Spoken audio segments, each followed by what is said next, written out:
On a hot summer day, it feels good in here, doesn't it? We appreciate you being here with us. We're going to begin our board meeting tonight with the Pledge of Allegiance, and it will be led by board member Kelly Larson.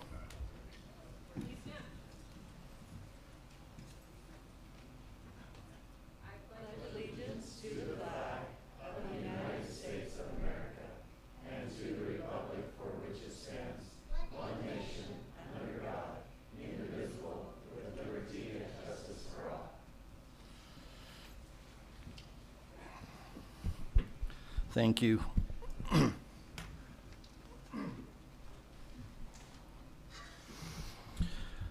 Board, you've had some time to review the consent calendar for tonight, and I'd entertain a motion to approve the items on the calendar. Doug, second. Janice, any discussion on anything? All in favor? Aye. Any opposed? Thank you.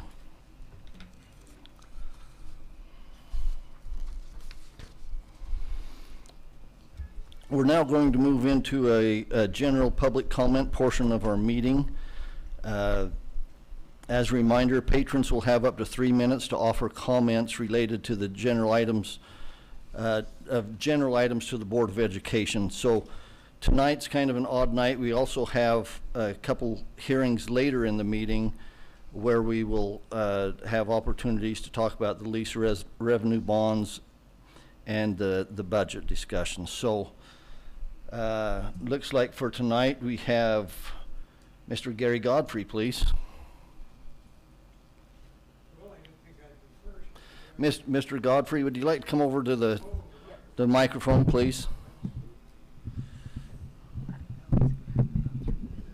Yeah. 3 minutes. You can watch the little timer up on the screen there, kind of help gauge you where you're at. Yeah. Okay? My name's Gary Godfrey. I live in South Ogden. I've lived here for almost 40 years. Not quite. And my concern, I suppose, is the rapidity with which our taxes increase. And I think a factor in that increase in taxes is, number one, when I've been to these meetings, I've been told repeatedly, oh, we're not increasing the taxes any. No, they're not increasing them. By golly, when November comes, they were increased, meaning I paid more.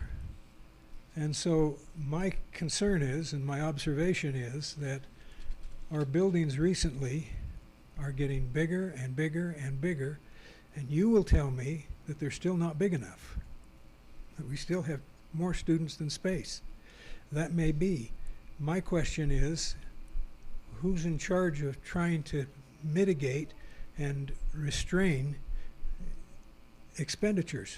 Because all it takes is a sympathetic board to majority say, I'm in favor, and away we go. I looked in the paper and I saw a picture of, I'm not sure the name of it, but the school in, I think, West Haven, the new high school that's coming online. From the air, it shows 3 big playing fields and an enormous footprint that's bigger than the ground it occupies.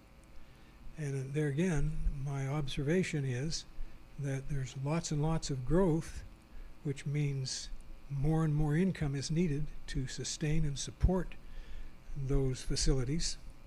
I'm not saying it's wrong. I'm just saying that as I look at my taxes every year, and as I go down, I go in person to pay them. I think it has a bigger impact than just writing out a check.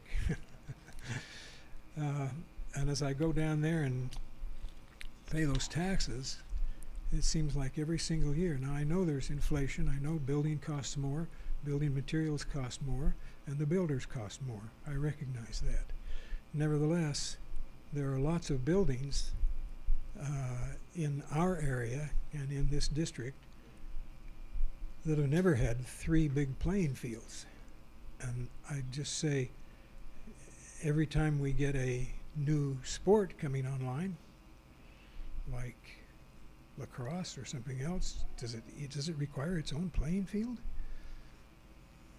And that's just an observation, and so I would say I would appreciate people working to try to hold things in check and to keep the size and the amount and the things down. It's obvious that those of us who live in these houses won't be there forever, and so it's just the house that's taxed, not the people. Thank you for your time. Thanks, Mr. Godfrey. Would you do me a favor? Dr. Peterson, raise your hand. If you want to get with Dr. Peterson, he can help you understand a little more the tax questions that you had and how that all played out. Okay? Okay, thank you. Okay, Mr. Godfrey was the only one that had signed up for the general public comment, so we'll move on from that. Let's move through some discussion and some action items on the agenda. Oh.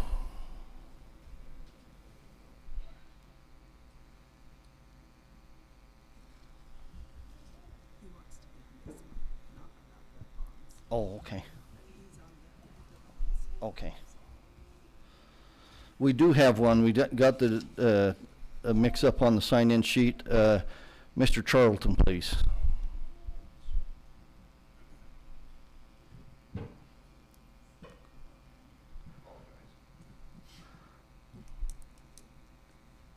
name's Eric Charlton. I live in Hooper.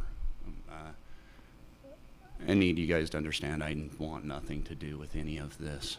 Gonna try not getting emotional, but about just over a decade ago I had an accident and I killed my brother.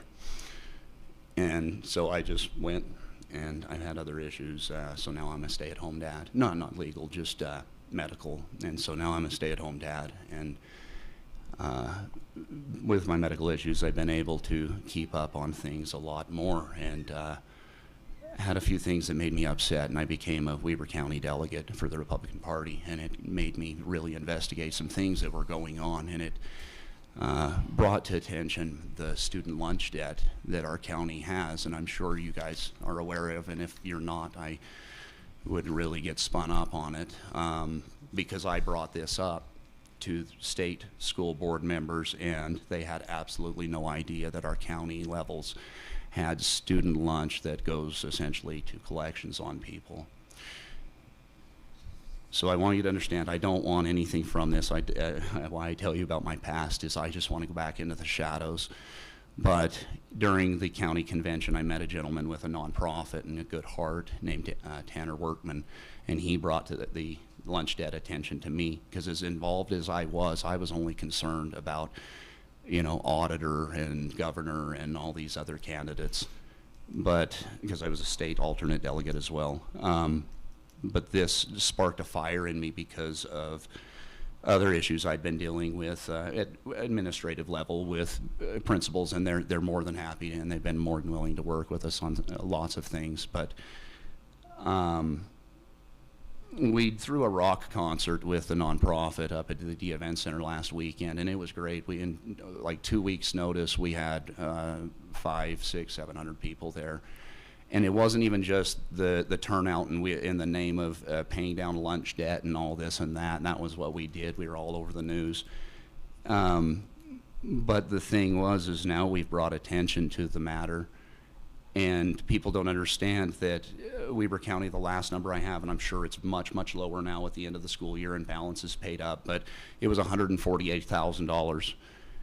And we're a pretty affluent community. When I was going through this, and I know I have 30 seconds left, but when I was going through this, Ogden City had $804, or Ogden School District. And when I got going into this even more, I got with a Congressman, Rosemary Lesser, and she explained to me she got into this and looked into this with this school because she saw the same thing at her level.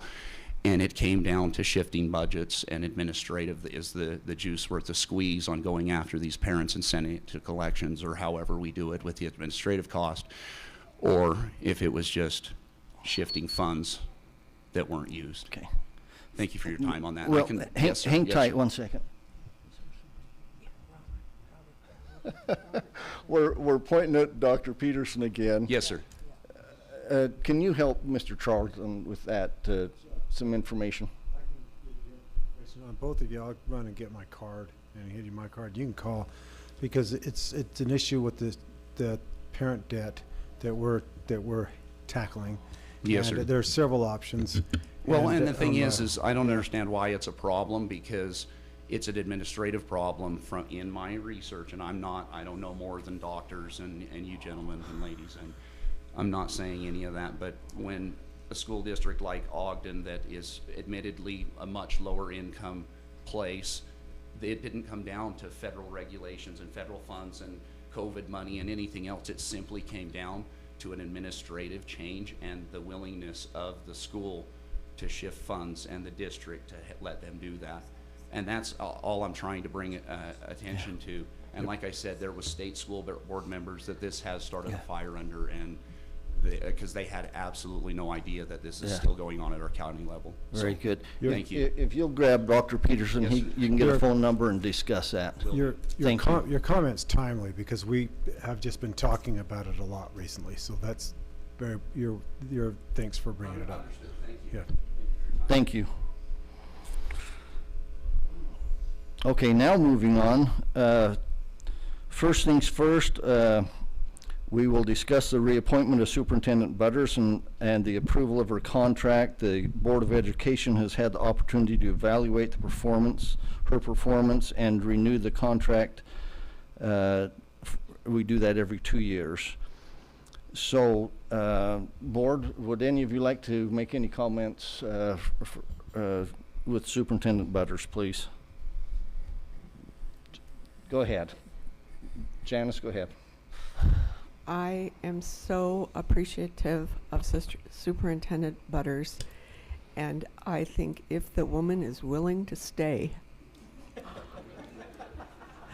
she works day and night to serve every aspect of this district, the students, the staff, the school board, and I am so grateful for her and her amazing attitude, and I definitely support her. Thanks. Janice, or Jan, go ahead. Now is it on? Okay, there we go. So I think I tried to look at 3 words that I thought described Superintendent Butters, and I thought adaptability, intentionality, and transparency were the 3 that I came up with. And I just thought it was so important for our public to take a look at those 3 terms: adaptability, intentionality, and transparency, and where we're going as a district, and why it's important that we are led by a dynamic leader, a leader that's willing to look at those changes. I did challenge her on one thing that I was looking at in our strategic plan, and it's very late in, it says that she's going to model life-work balance. And I think that Janice addressed that a little bit. So thanks for her hard work, and appreciate all she does to lead our group with fidelity and with transparency. So thank you. Thanks. Kim. No, I just wanted to say I have been so, like, being on the school board, it's been amazing for me, especially being able to work with Superintendent Butters. She's been so helpful, answers all the questions that I have, and I agree with Jan, especially on the transparency issue. I appreciate the fact that anytime a parent or a concerned community member has a question, she is so responsive to them, and so I appreciate all of her time, and I agree with the work-life balance, but we couldn't ask for a better leader in our district. Thanks, Gina. Thanks. Good comments, appreciate it. You know, Superintendent and I spend a lot of time together. I get emails 24 hours a day. And so you're right. It's just, it's the Energizer Bunny that never quits. So appreciate those comments. Board, it's proposed that we approve the reappointment of Superintendent Butters for another 2-year contract. beginning July 1st, 2024, and running through June 30th, 2026. I would look for a motion to reappoint Superintendent Butters and approve her contract. Doug? And second, Janice. Any discussion, any further discussion? All in favor? Aye. Aye. Any opposed? Wonderful. Now, we get to administer the oath of office again.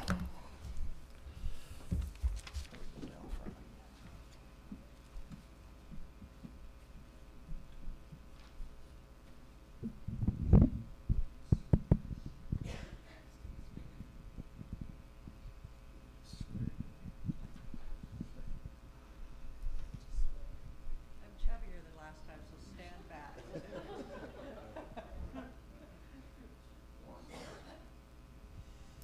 Okay, raise your right hand.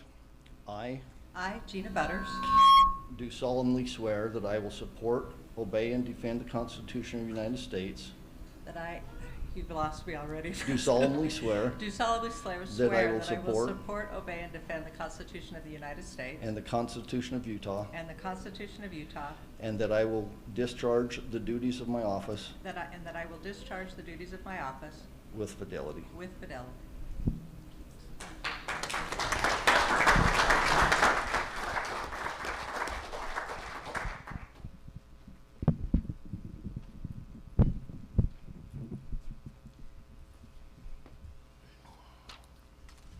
We're happy to keep her for a couple more years.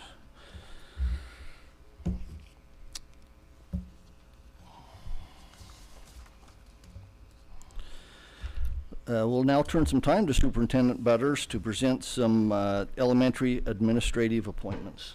Superintendent. Thank you. Thank you for those kind comments. I sure appreciate it. I must say, though, I cannot do this job without the wonderful team of people that are sitting in this room, and I want to acknowledge them and their great work. I just try to keep up with them, and I'm so grateful for them and the support and the teamwork. Wonderful individuals working for Weber School District. So thank you, Board. We have the need to appoint a new principal at Roy Elementary. It's not an ideal time of the year, but we have a wonderful prospect that we want to tell you a little bit about tonight, candidate.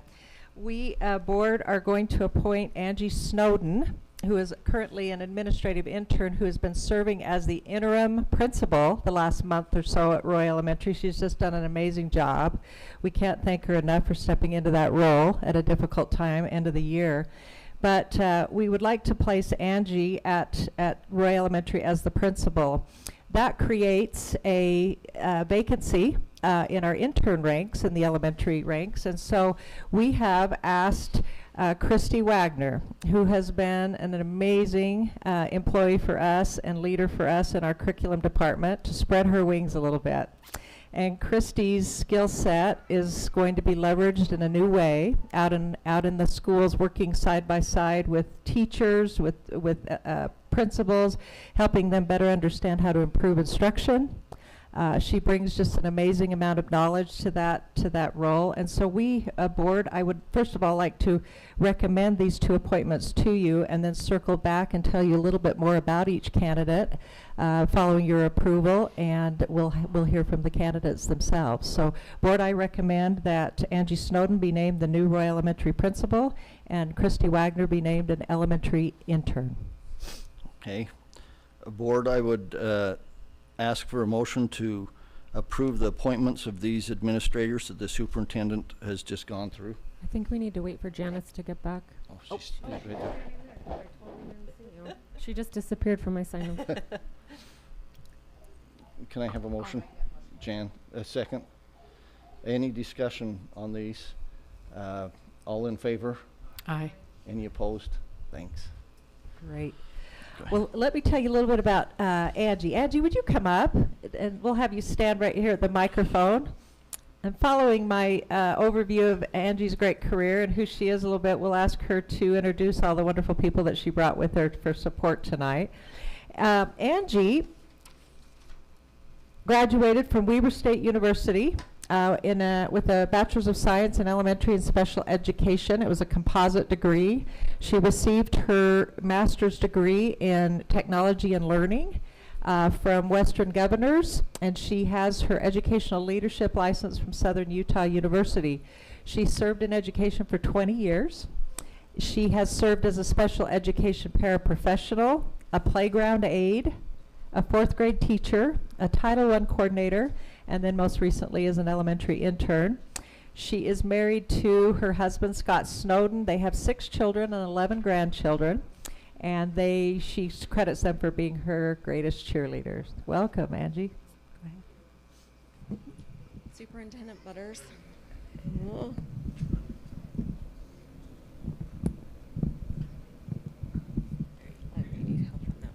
It's on now? Okay. Superintendent Butters, Board President Widdowson, and Board, I just want to say thank you for this opportunity. It's been a year of learning and of growth, and I am so privileged to have been able to work with all of the educators and the other interns this year and the administrators. So I just want to thank you for the opportunity. Let's see. I'm a product of Weber School District, and so are all 3 of my kiddos. And I've got my mom here. She has supported me in so much, and I'm so grateful for her. I've got my husband, Scott, and my daughter, Jody, and my son, Ryan, my son, Josh, and their spouses. Hey, have all of them wave so we know. 3 of our There you go. grandsons. And my daughter just actually graduated with her education degree, and she's looking to start teaching, but not in our district. So she doesn't live here. She doesn't live right here. So I've been working on that. But I just want to thank you, and I am looking forward. I've got royal colors on, and we're moving in that direction, and I look forward to what we can do. So thank you. Wonderful, thank you.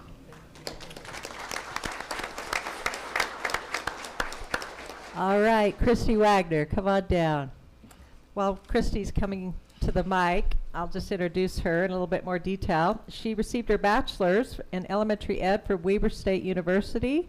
She has a master's degree in literacy from Walden University, an administrative endorsement from Utah State University. In addition to all of those great degrees, she has a reading endorsement, an ESL endorsement. She's currently finishing her instructional coach endorsement by the end of the summer. I want you to think about how we can leverage all of those endorsements and all of that knowledge and experience at the school level. We're excited for Christy. Christy has been working in education for 20 years, just like at Angie. She has several positions she's held. I'm just going to read her narrative as she wrote it. When my children were all in school, I went back to finish my teaching degree. While obtaining my teaching degree, I worked half day in Weber High's Wee Weber Preschool as a preschool teacher for 2 years. Upon graduation from Weber State, I got a position at our neighborhood school, Bates, as the 5th grade teacher, where I served, learned, and grew with the school family and community there for 8 years.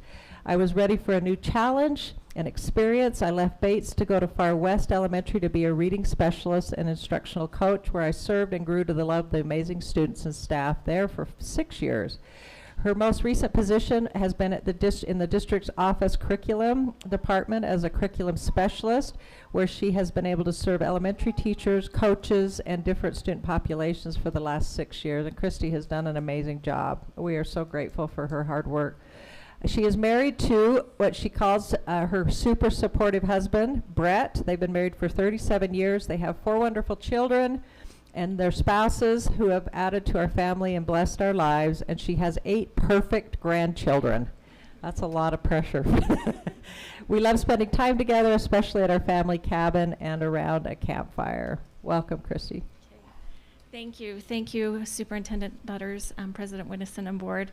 I'm excited for this new opportunity, and when Superintendent said spread your wings, I started out, I am also a product of Weber School District. I started out as a municipal eagle. So I know all about flying in wings from that experience. But yeah, I grew up in Weber School District, and all of my children have. And now my perfect grandchildren, I have 2 that attend North Ogden Elementary, and a set of twins that will begin kindergarten there next year. They just got their shots today for kindergarten, so they're ready. They're ready to go.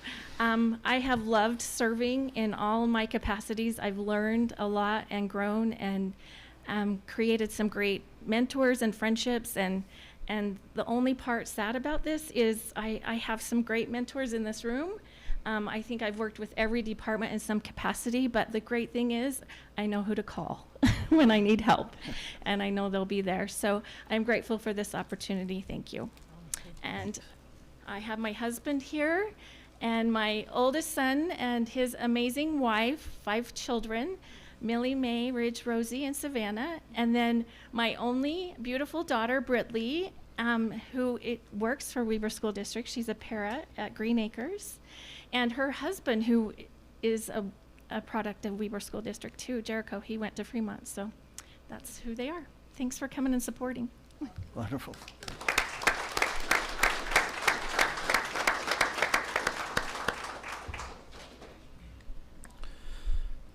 Thanks to both of you. It's wonderful to see the generational involvement with the school district. Thank you.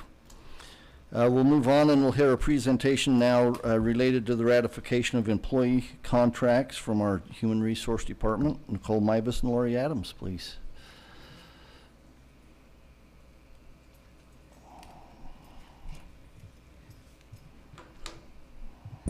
We have height in the HR department, so hang on. Heels, right? Height, yeah, we have heels today. Okay. Well, Superintendent Butters and President Widdowson and board members, we are so excited to be able to present to you today the results of our negotiation process with all 3 of our associations. It's been a fun opportunity for Laurie to join as a director and being over the classified. And so we're going to just kind of bounce back and forth as we go through this. But we both just really appreciate the relationships that we have with our associations, with all 3 groups. We feel like we have worked really hard to take into consideration what our employees need. We want to be able to support them and help them the best that we can, and balance all of that as we go through the negotiation process. So we will just jump into our first slide. Talks about the things that all 3 associations will receive. So that's how we're going to break this up, is just here are some of the same things that all groups received, and then I will break into the Weber Education Association. Laurie will do the classified, and then we'll also go over the administrators. So what we were able to negotiate was that the district will fully fund all of the lane changes, the step increases. There'll be a 2.6% base increase. And there's also going to be a contribution of a 0.7% of the gross salary to a 401k for all 2-tier employees on the hybrid plan. And the reason behind that is the legislatures decided to make a change in the retirement, and now that 0.7% will come from the employee's salary, from their compensation. And so in order for the district to supplement that, and so that doesn't take a hit to the employees, we will contribute a 0.7% to a 401k. And then Laurie's going to cover the insurance. So we have a great district insurance committee who has worked diligently this past year reviewing utilization of our different medical plans and benefits that we offer. And to share with you what we have been able to negotiate this year and to propose to the board is that we remain with Select Help in the tier plan, which we currently have as our carrier. We were able to negotiate a renewal rate when they very first proposed it to us, proposed it as a 9.7, and we were able to negotiate that down to a 6.9% increase, which as a committee they felt pretty good, especially comparing other districts who we have seen, and it's been identified that they have been increasing at least a 9% up to double-digit increase. For the dental and the vision insurance, it has been proposed that we change carriers this year. For the dental insurance, move to Delta Dental. The reason being is Delta Dental offers a larger network of providers for our employees. All the benefits will remain the same, as well as the premiums. And for vision insurance, moving to VSP, this will also offer a larger network of providers for our employees, as well as some enhanced benefits. Our employees will be able to utilize the services through what they refer to as big box stores, like your Walmart, your Costco, and your Sam's Club.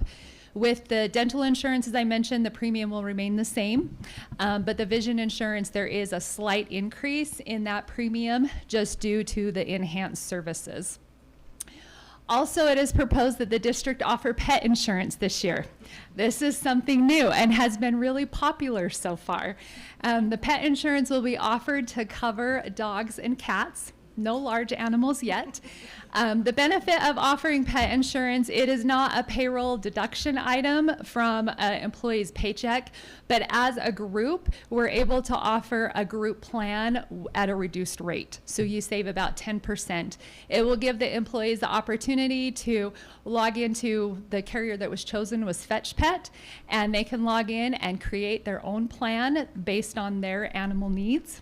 So we're excited to offer that and see how that's being utilized. Another great benefit is that it's proposed that we move to a new model of leave, which is PTO, paid time off. So the paid time off will replace the emergency and personal leave. So employees will receive their sick leave, and then your 9-month employees will receive the PTO. 12-month employees will receive their sick leave as well as the vacation leaves as they have in the past. The advantage of moving to PTO, it's going to offer our employees more flexibility to use that leave, as well as with our administrators, sometimes it puts a lot of pressure on them to determine what categorically really qualifies as that emergency and personal leave. So hopefully it will help to add some flexibility there. Okay, so for the WEA, some of the things that we also were able to negotiate or we'd like to propose is per the R277-110 legislative increase, that will increase for $504. So last year there was a $4,200 amount that was given, and now that increases to $504. So that is something that we have to do. And then the substitute staffing agency, we are really excited about this support to our teachers and to our paraprofessionals and to help schools with filling those vacancies. Our district has been averaging about 75% fill rate overall, but some schools see as low as 30 to maybe 50% fill rates in those substitute positions. And that just creates such a heavy burden on the schools. I know my experience as a principal watching teachers having to cover for each other and giving up their prep periods or having to take on more students in their classes really just created a vicious cycle of I'll cover for you and that earns me more comp time, but it's hard for me to take that comp time because there's no subs. And so it really does not, it really was a burden to not be able to take your leave. And we want our employees to be able to take the leave that they've been given so that they can create that work-life balance that we are very much trying to get folks to do so that they can feel healthy and be able to be in the classroom and be the best that they can be. So we are just ecstatic about this possibility of bringing in this substitute staffing agency. As you approved earlier in the board meeting about the staffing agency will be EduStaff is who we have decided to go with. And they are currently servicing, sorry, I've had a tickle in my throat all day. Servicing Park City School District and Nebo, and they had nothing but absolutely wonderful things to say about EduStaff. Their fill rates are upwards around 95 to 97% on a daily basis. They also are able to offer things that the district cannot offer in terms of health benefits and 401k options. So that will be a great support to our substitutes as well. And they will also, EduStaff will recruit, train, and manage all the substitutes with very little change or disruption that the schools will see on their level. We'll still be using ASOP. Educators will still put in their leave through ASOP like they always have, so there should be very little change at the school level other than they're going to see more substitutes and higher fill rates. One other thing that we were able to negotiate was increase our experience credit to 16 years. Currently, that has been at 14, and we feel that as districts are becoming more competitive in terms of trying to get the most qualified teachers, that it was time to increase how much experience credit that we would give them as they begin on our salary schedule coming to our district with some prior experience. This past year, we've been working really closely with our Weber Educational Support Professionals, which are our classified employees. And we had 2 MOUs, which are Memorandum of Understandings, where we have formed committees and looked at the employee needs of those groups.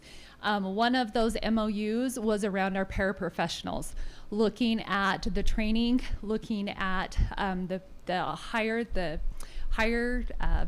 job fulfill turnover rate, and a need that was there. In the past, we have implemented training opportunities for them and offered stipends, but we continue to see that we have a high need in these positions and open positions that are not being filled.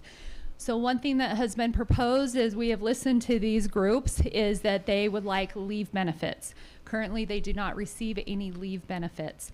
So this year it's proposed that we offer 10 days of leave benefits to a group, our SEL aides. Those are the aides that are working in with those high risk classrooms. It will impact about 35 aides. And with that, the 10 days of leave, they also qualify for URS benefits. Another proposal and group that we looked at was our head administrative assistants in our elementary and our secondary schools. During this MOU, we looked at salary comparisons and how our salary is comparing to our neighboring school districts and other school districts our size. And it was identified that our salaries were lower than our neighboring districts and other districts our size. So it's proposed that for our school level head administrative assistants and also our district administrative assistants that we give them a 5% increase this year.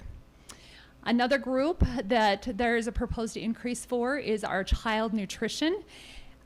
With this group, in the past, we have made adjustments to their salary schedule, but those adjustments have only impacted Lane 1.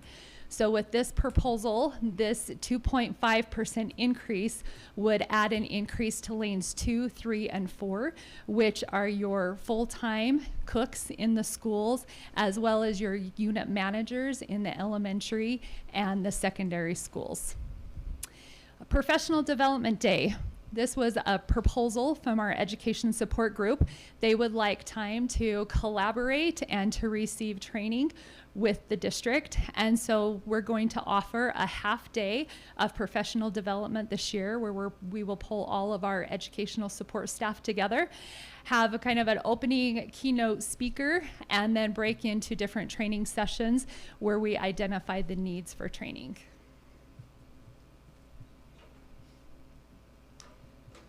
Okay, and for our administrators, it was decided we'd like to offer 21 extra days. Currently they receive 10 extra days. They're on a regular teacher salary schedule, and then they have some additional days, and that has been at 10 days for their first year, and in their second year it moves up to 15. But we're finding that the needs, and they're working that anyway. We have such great dedicated people that they are working above those days, and there is a need to have them there in the summertime. So we have increased that to 21 extra days. A couple of different language changes to the agreement. We added to the membership that any person employed in the Weber School District on the administrator's salary schedule may become a member of the association. And that change came about because as Superintendent Butters talked earlier about some restructure and trying to create equity and making sure that we have all that aligned, there are folks that work in an administrative level that were not on the administrative salary schedule. And now that has taken place, to align our agreement to say that they also can receive those benefits. There was also an addition into the language about the health reimbursement account, the HRA, is that the district will contribute 0.5% of their base salary plus $120. And then the annuity, also just a change is that contribution of the 3% of their salary will go to a URS account. So currently, when a retired administrator turns 65 and is no longer eligible for the district's health insurance, their spouse has continued to be eligible to be on the plan. Working with Select Health and our insurance brokers, that is not a common practice. Years ago, before the Affordable Care Act, it was something that insurance carriers would consider, but now since the Affordable Care Act, once an employee or retiree is no longer eligible for insurance coverage, a spouse and their family would no longer be eligible. So to supplement that, for spouses who would no longer be eligible to be on our health insurance plan, the district still wants to give that benefit, a benefit of adding money into an HRA account, a health reimbursement account. By depositing that money into a health reimbursement account, the spouse can take that money and put it towards paying an insurance premium of their own insurance coverage. Okay, that's a recap of all three of our negotiated groups. Any questions that you have? That was a lot. Thank you. That was the summary. So, no, we appreciate it. Thank you. Thank you. Board, we have been asked to approve the employee contract for the 24-25 school year as has been presented to us. Can I get a motion to do so? Jan, a second. Sure. Kelly, any discussion, any further questions?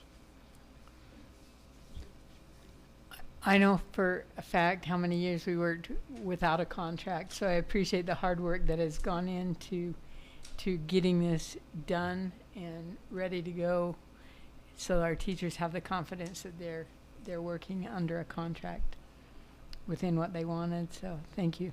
You know that one firsthand, don't you? I sure do. Okay, we've had our motions. Any further discussion? All in favor? Aye. Aye. Any opposed? Thank you. And thanks for to both of you for everything that you've done. Superintendent, your turn. Well, great board. My mom is no longer with us, and I'm starting this out on a personal note before I get into this presentation on our strategic plan. My mom was a high school and college cheerleader, and if she were here, she knows, I think, what we've gone through the last 2 years. And you're talking about work-life balance. We have worked for 2 years to put together a strategic plan. We'd like to provide an overview for you tonight. But because she was a cheerleader, she would have been able to do some sort of gymnastic kick of some sort to celebrate that we're here. I'm not going to do it because I'll hurt myself and embarrass you all. But I wanted to make sure you understood that that's what I'm feeling inside about where we are right now. I am so excited about the fact that we have gone through a very extensive, robust process, that we have listened to our stakeholders. We've engaged with about anybody that would be willing to engage with us on this endeavor. And we have come up with a strategic plan for the next 4 years for Weber School District that I believe represents every stakeholder in the district. And I think it's lofty. We've called it Elevate 28 for that reason. We want to elevate the place and the people in it over the next 4 years to the year 2028. I gave you a working copy of that plan, and it's robust. It's 70 pages plus, and we're not going to go through all 70 pages because I know you've had a chance to review it. But I want to make sure we touch on just a few highlights tonight before I recommend its approval to you tonight. So let's begin, first of all, with some gratitude. Like I indicated, many dedicated stakeholders participated in the creation of this plan, and that includes all of you. I know we've had study sessions, discussions. You have engaged with community members around the needs of Weber School District, and we have tried to bring all of that input to bear. District leaders in the room have taken part in more meetings than they probably wish that they were a part of. In my office, discussing data, looking at trends. Our educational support staff has been very involved. We've had listening sessions with different groups, employee groups in our district. And then we also engaged with a parent group. We had a parent focus group who provided us some great feedback that we'll talk about a little bit later. And then we've also surveyed our students and looked at all of the different school climate surveys and feedback that's come from our students. And we really took that into account, took it to heart. I want to give a special shout out to 2 individuals. One of them's here tonight, and it's Sherry Hyder. Sherry and her administrative assistant, Trista Keller, again spent hours on putting this document together. And I can't thank them enough. It's professional grade. I believe that once we print it and we get it to the point where it is in an official document, that it'll be held up as something that will stand the test of time. And I just want to thank the 2 of them for all of their diligence and hard work. Thank you, Sherry. Why did we need to go through this process? Let me just quickly review why. First of all, it started with a 21-22 audit by the Office of the Legislative Auditor, OLAG. And here were the recommendations that came out of that audit. And as you might remember, we were the first district that was audited due to some legislation that came forward. And I guess that's a good thing and a bad thing. We've had a little bit of time to wrap our minds around the recommendations. But here were the recommendations, and I think you'll see why we felt like we needed to put a robust plan together for Weber School District. Their first recommendation was that we review and update a strategic plan to align with district and board priorities. We've had a strategic plan in place for years at Weber School District. Those plans have successfully guided our forward progress, but we're kind of on the cusp of a different landscape in public education, post-COVID, post-pandemic. So we decided that we would take that to heart. Number 2 recommendation was that we identify ways to focus on our priorities on measurable outcomes, setting SMART goals, making sure that those SMART goals were focused on helping our kids get better, grow, become proficient learners.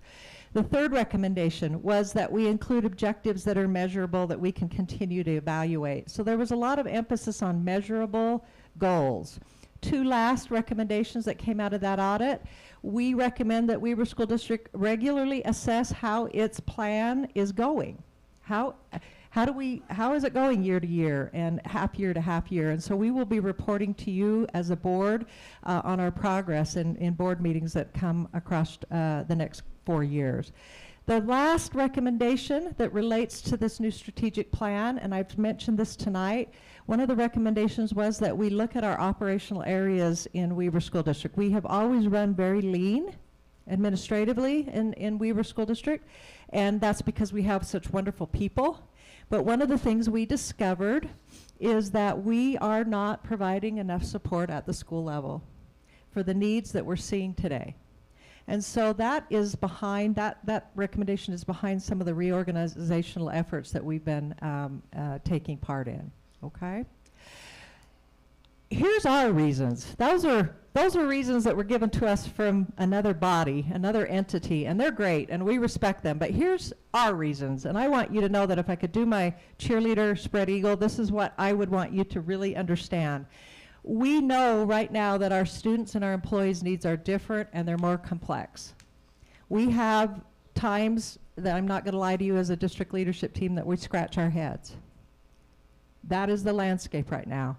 We have needs, mental, emotional needs that our kids are bringing to us, that our teachers, our administrators, our employees are coming forth with, that we know we must rise to the challenges and the needs of this moment. We needed a new plan. We needed to put some other supports in place. We also felt like we need a compelling vision to elevate our district. I don't know about everybody in the room, and I'm speaking to the board, but our world is divided. We need inspiration. We need to be just laser focused on getting our next generation ready for what they are facing. And I take that to heart as a superintendent. That keeps me up at night, wondering how do we get our kids ready for the world that they are walking into. And so we knew we needed to put something very compelling together. We also wanted to make sure that we built a better sense of team. Weber School District has always been known as a district that's about family. We're close, we work together, but we need to take that up a notch. That needs to go up a notch and on steroids if we're going to meet the challenges of the moment. And then we truly believe that we serve the best county and the best kids and the best parents in the world, and they deserve our best efforts. They deserve our best. And I feel like it's an honor to be in this role so that I can be a part of helping to move Weber School District forward. I'll point out just a few slides very quickly. This was a timeline that we put together. I won't go into detail, but we kept to our timeline. These are the things that we did across the last year. We made sure that each one of those bullet points got addressed as we walked through the planning session, the planning pieces of the strategic plan. And then I am going to ask my two great assistant superintendents who were a big part of this organization too, to stand and talk about some of these slides that are coming. So I'm going to do 1 second worth of add to the appreciation, Superintendent, that you received from the board tonight as you were reinstituted for another 2 years. I want to just add my appreciation for her professionalism, her leadership, her vision. And there's an overarching one for me.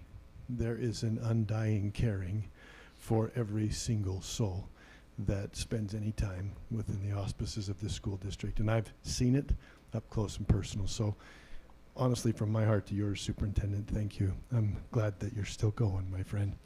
So, dear friends, we listened to everyone who was willing to give some feedback, and I'll be honest with you, there was positive and negative. We've listened for the last 2 years, educators, educational support staff, school leaders, district leaders, students, community members, board members, and parents. You have a folder there that has in it some of the parent feedback, and the amazing Mrs. Hyder has helped us with that too.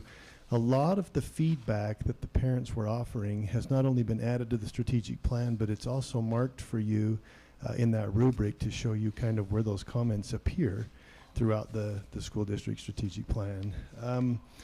There was an intentionality, Jan, you mentioned that, created in the creation of this amazing document that will govern and guide the district for the next 4 years. It's a comprehensive, challenging lift. But I want you to know, and I love how the slide puts it in clarity, we believe we are up to the challenge. Every stakeholder in this school district is represented, whether they're leading or supporting, they are a part of what is happening as the strategic plan unfolds. There isn't, I have to smile because the magnitude of the document, when you look at 70 pages, you think, my goodness, right? But here's the joy of that. Not any one individual actually has to carry that burden alone. We are in this together. We'll lift together. It's a team effort. All of the various leaders, departments, employees, all of them are responsible for different elements and various components of the plan. We can't do everything well simultaneously to start with, but we can do it in time. We can't do it all at once, but we can effectively begin on prioritized efforts, one thing at a time over a 4-year span. We'll continue to focus on one essential at a time. The joy is we will move the needle, and board happily, even this year, there are already evidences of that needle moving academically, as well as in the world of emotions and children learning. We built on and included programs and initiatives that were already a part of the kids' lives. They were not, the wonderful things were not removed, they were built on and added to.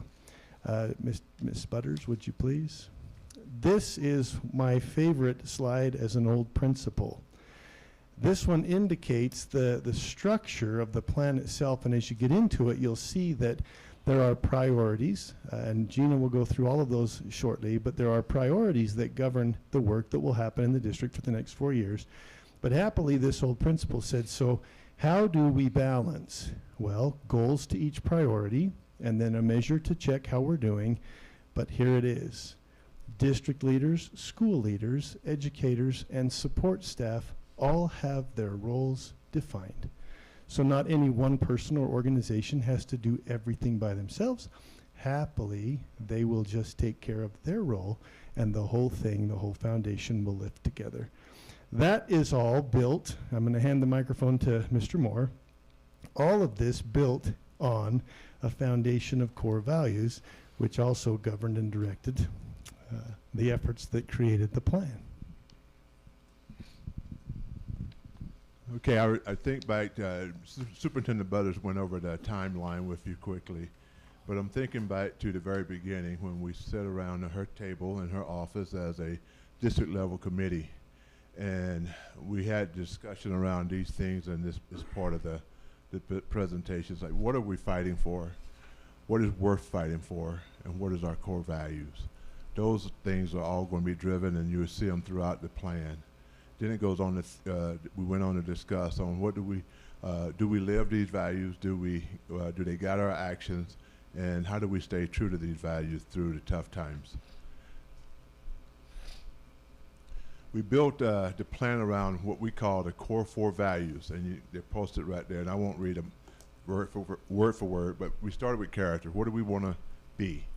Okay, and we wanted to be an organization or a district that is committed to integrity, honesty and trust.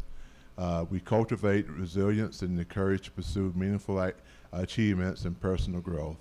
Then we looked at what about commitment, and it says we talked about that, and we thought commitment would empower the students to be future ready through inspired learning, exploration, and innovation, but also in a safe learning environment. We talked about connection, how important connection were to the students, and we discussed that. And we talked about that the true sense of belonging comes when students can show their individuality and unique stories are cherished and celebrated. We welcome all dreamers and learners and leaders and achievers. And we talked about what we want to be known for in Weber, and we want Weber to be known for a place where everyone is welcome and belongs to one another. It's a team effort. And we knew that the community needed to be a part of this plan. And we wanted to partner with the parents, the families, and local industry to create a collaborative and supportive network aimed at sustaining the academic development and health of every child. And so those are things that we built the plan around using those core 4 values. Next. We knew the plan needed a mission and a vision. So we threw a lot of thoughts around these 2 pieces of the plan. But we decided that the mission needed to prepare future-ready learners and leaders. And then we talked about the vision. We wanted our 4 core values to be in the vision, so we added that in.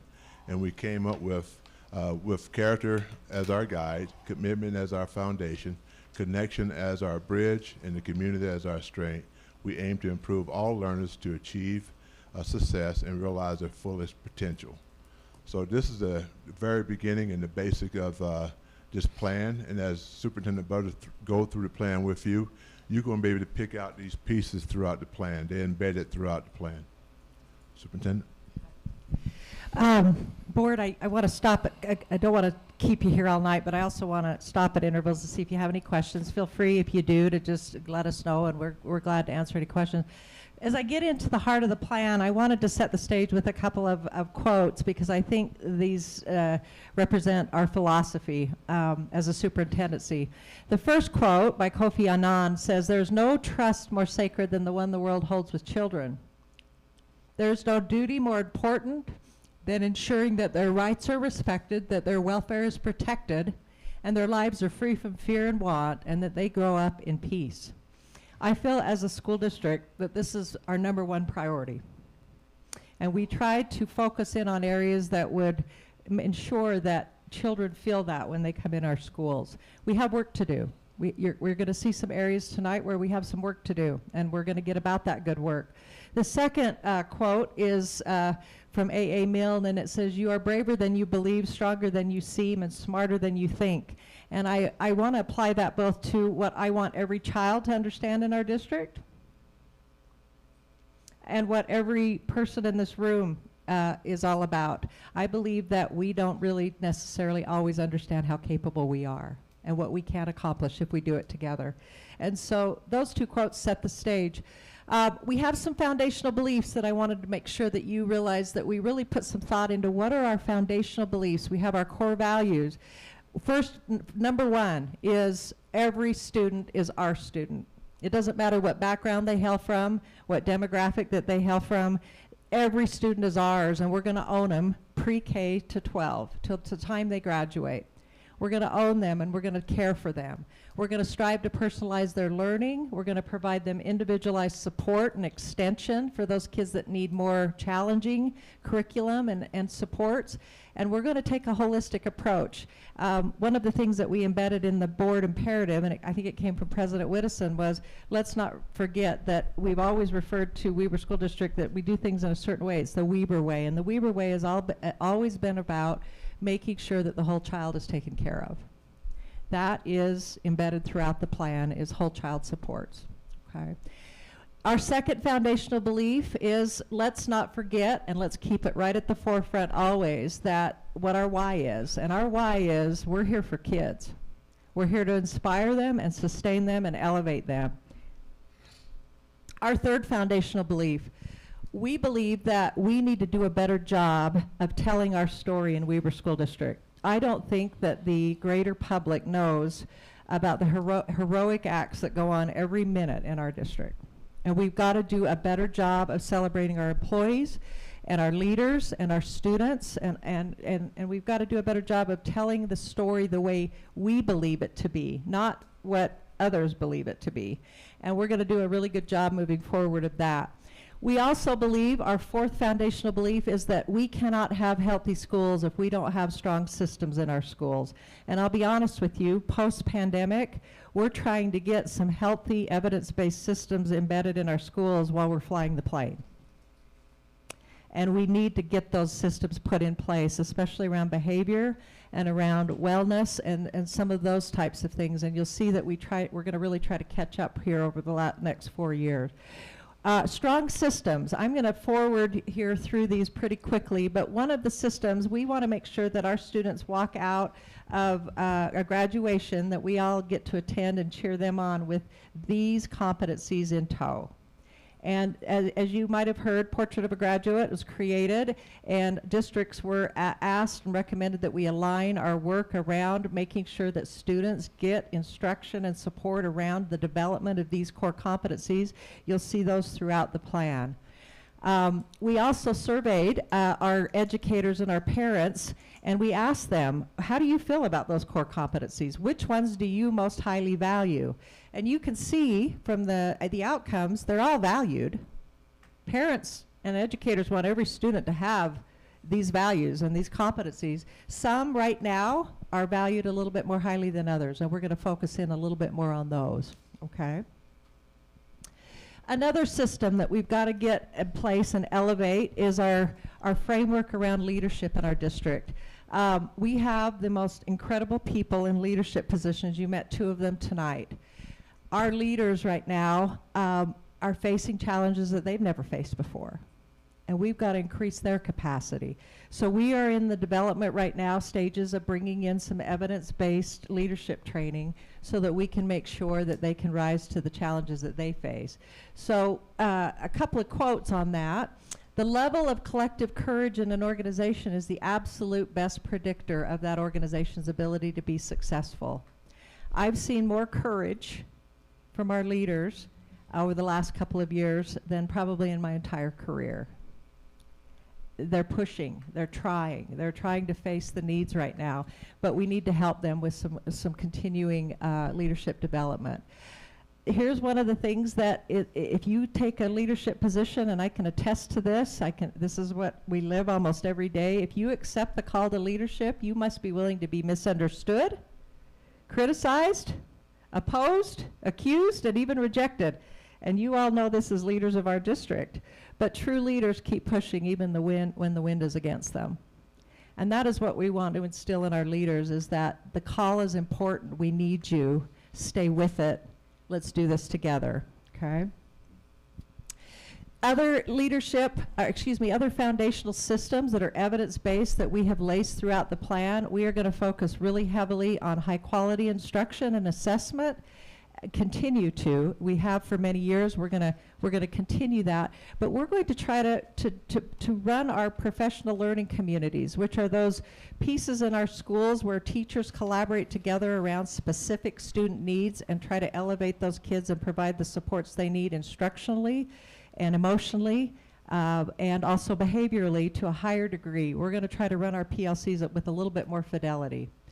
These are the 4 questions, board. I won't go through a lot of detail, but these are the 4 questions that we need our educators and all of those that support students to get around to a deeper degree. What do we expect all students to know and be able to do? What will we accept for evidence that students have achieved the desired results? What are the most effective teaching strategies, tools, and learning experiences to achieve those desired results? And finally, how we will support students as they strive to develop, deepen, and extend their learning. This is the work of PLCs, and we're gonna get after it a little bit more vigorously. All right. A couple of last foundational systems that we know are going to create healthier schools at Weber School District. We need to put in MTSS, or a multi-tiered system of support, in every school. And this will help us with some of the behaviors we're seeing right now and some of the mental health issues that students are bringing to us in a greater volume. And as you know, MTSS is basically the philosophy and the structure and the framework that says every kid deserves an even playing field. They deserve universal support, but there's always going to be students that need more targeted support. And then there's going to be even fewer kids, but we're finding that those numbers are growing. They're going to need individualized support. They need more support and more repetition and more instruction as they go. We really are trying to embed this system into our schools. Most of our schools have pieces of it. They're doing a great job over time, but we're going to put the system in place district-wide. And then the last foundational system that we know a healthy school must have is a positive school climate. And I've got a couple quotes here, and I'm going to turn the time to Sherry to kind of share a little bit of data around this. But school climate is the place that everything sits on. We want our schools to be so welcoming, so inviting, so comfortable that every person who walks through our doors believes they are about ready to have an amazing experience. That's the goal right there. And we don't believe that our schools can have that kind of a climate unless their school is all about relationships and caring and compassion. And so we'll be talking a little bit about that.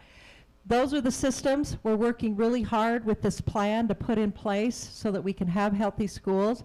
Our 4 focus areas of the plan: academic excellence, safe and healthy schools, character competence, and talent engagement. And I will give a brief overview of each one. Our first area is academic excellence. And I know you've got the goals and you can go through these on your own. I circled a few that we've been working pretty vigorously on already the last couple of years and prior even to that. But we are really trying to increase our students' abilities around literacy and numeracy and proficiency. We are not going to be a district that's a testing and accountability district. That's not who we are. But we are going to try to focus on the best practices to make sure that our students become more proficient and become more able to do the things that we're asking them to do. And so I wanted to make sure you knew that. We are focused on proficiency, but on the things that will lead us to better proficiency. We also want to make sure that as part of our academic excellence, that our kids are future-ready leaders and learners. And that part on the right side, there's 7 goals around that. We're going to try to increase our graduation rate a little bit. We are doing really well in Weber School District. We're at about 92% or 91%. We're going to just go up a tick, and there's a lot of work that goes into a 1% increase in a district. We also have to work on attendance. Since the pandemic, our kids, their attendance rates have fallen, and we need to get them back engaged in school and feeling good about their place at school, their sense of belonging. We also are going to focus in on helping students use technology in healthy ways. We're seeing a lot of kids using it for good, but we also know that there are students that are using it for not such good intent, like bullying, cyberbullying, and things like that. And so we're going to instill some initiatives around trying to help our students with digital citizenship. Okay? I'm not going to read all of these. I just wanted to show you that we are seeing some gains. Mr. Hells, the birthday boy, mentioned this. We are seeing some gains around literacy and numeracy, math, and I wanted you to take a look at those. Anything in brightly colored text there shows that we have made some increases in literacy and in numeracy, and that is, we are super excited about that, and that goes completely to those leading those initiatives, and the credit, of course, goes to our great teachers in our elementaries, especially for these outcomes here. I also wanted to show you some gains we're seeing in proficiency. Last year, you can see in grades 3 through 8, English language arts, we've gone up a couple of ticks. Math in grades 3 through 8, we've gone up a tick. It's improvement, we'll take it. But look at science. Science, we made a pretty big gain over a course of 1 year. But you can see down below on the bottom of that slide where our goals are. We have lofty goals. We would like to increase our proficiency outcomes in our students in those areas moving forward. These will become a blur to you. All I want you to notice is all the green. We broke this down by school, and you can see across the top that these are the proficiency averages for our state and for Weber School District, and then how our schools are doing in relation to that. Any of the cells that are in green show that that was a movement upward. There was an increase of performance by students in those schools. And we're super proud of that. Some of our schools had increases in all 3 areas, LEA, math, and science.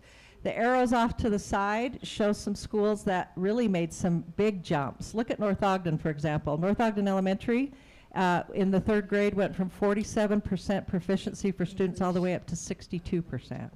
So we're making some strides. And I will share this. I've shared this presentation with you so you can take a look in more depth if you're interested. But Country View and Far West deserve a special shout out.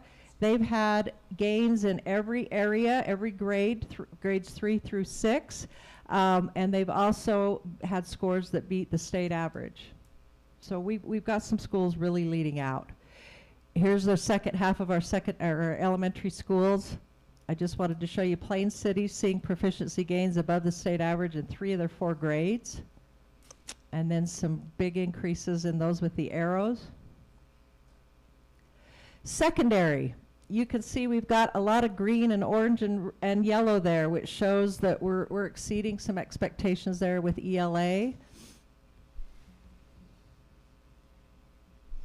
I'll hit math really quickly. The one that really stood out to me is if you look at elementary math, 5th grade, they went up 12 percentage points. Something's going on in the 5th grade. It must be in the water, something that they're feeding those 5th graders. We've got to find out what it is.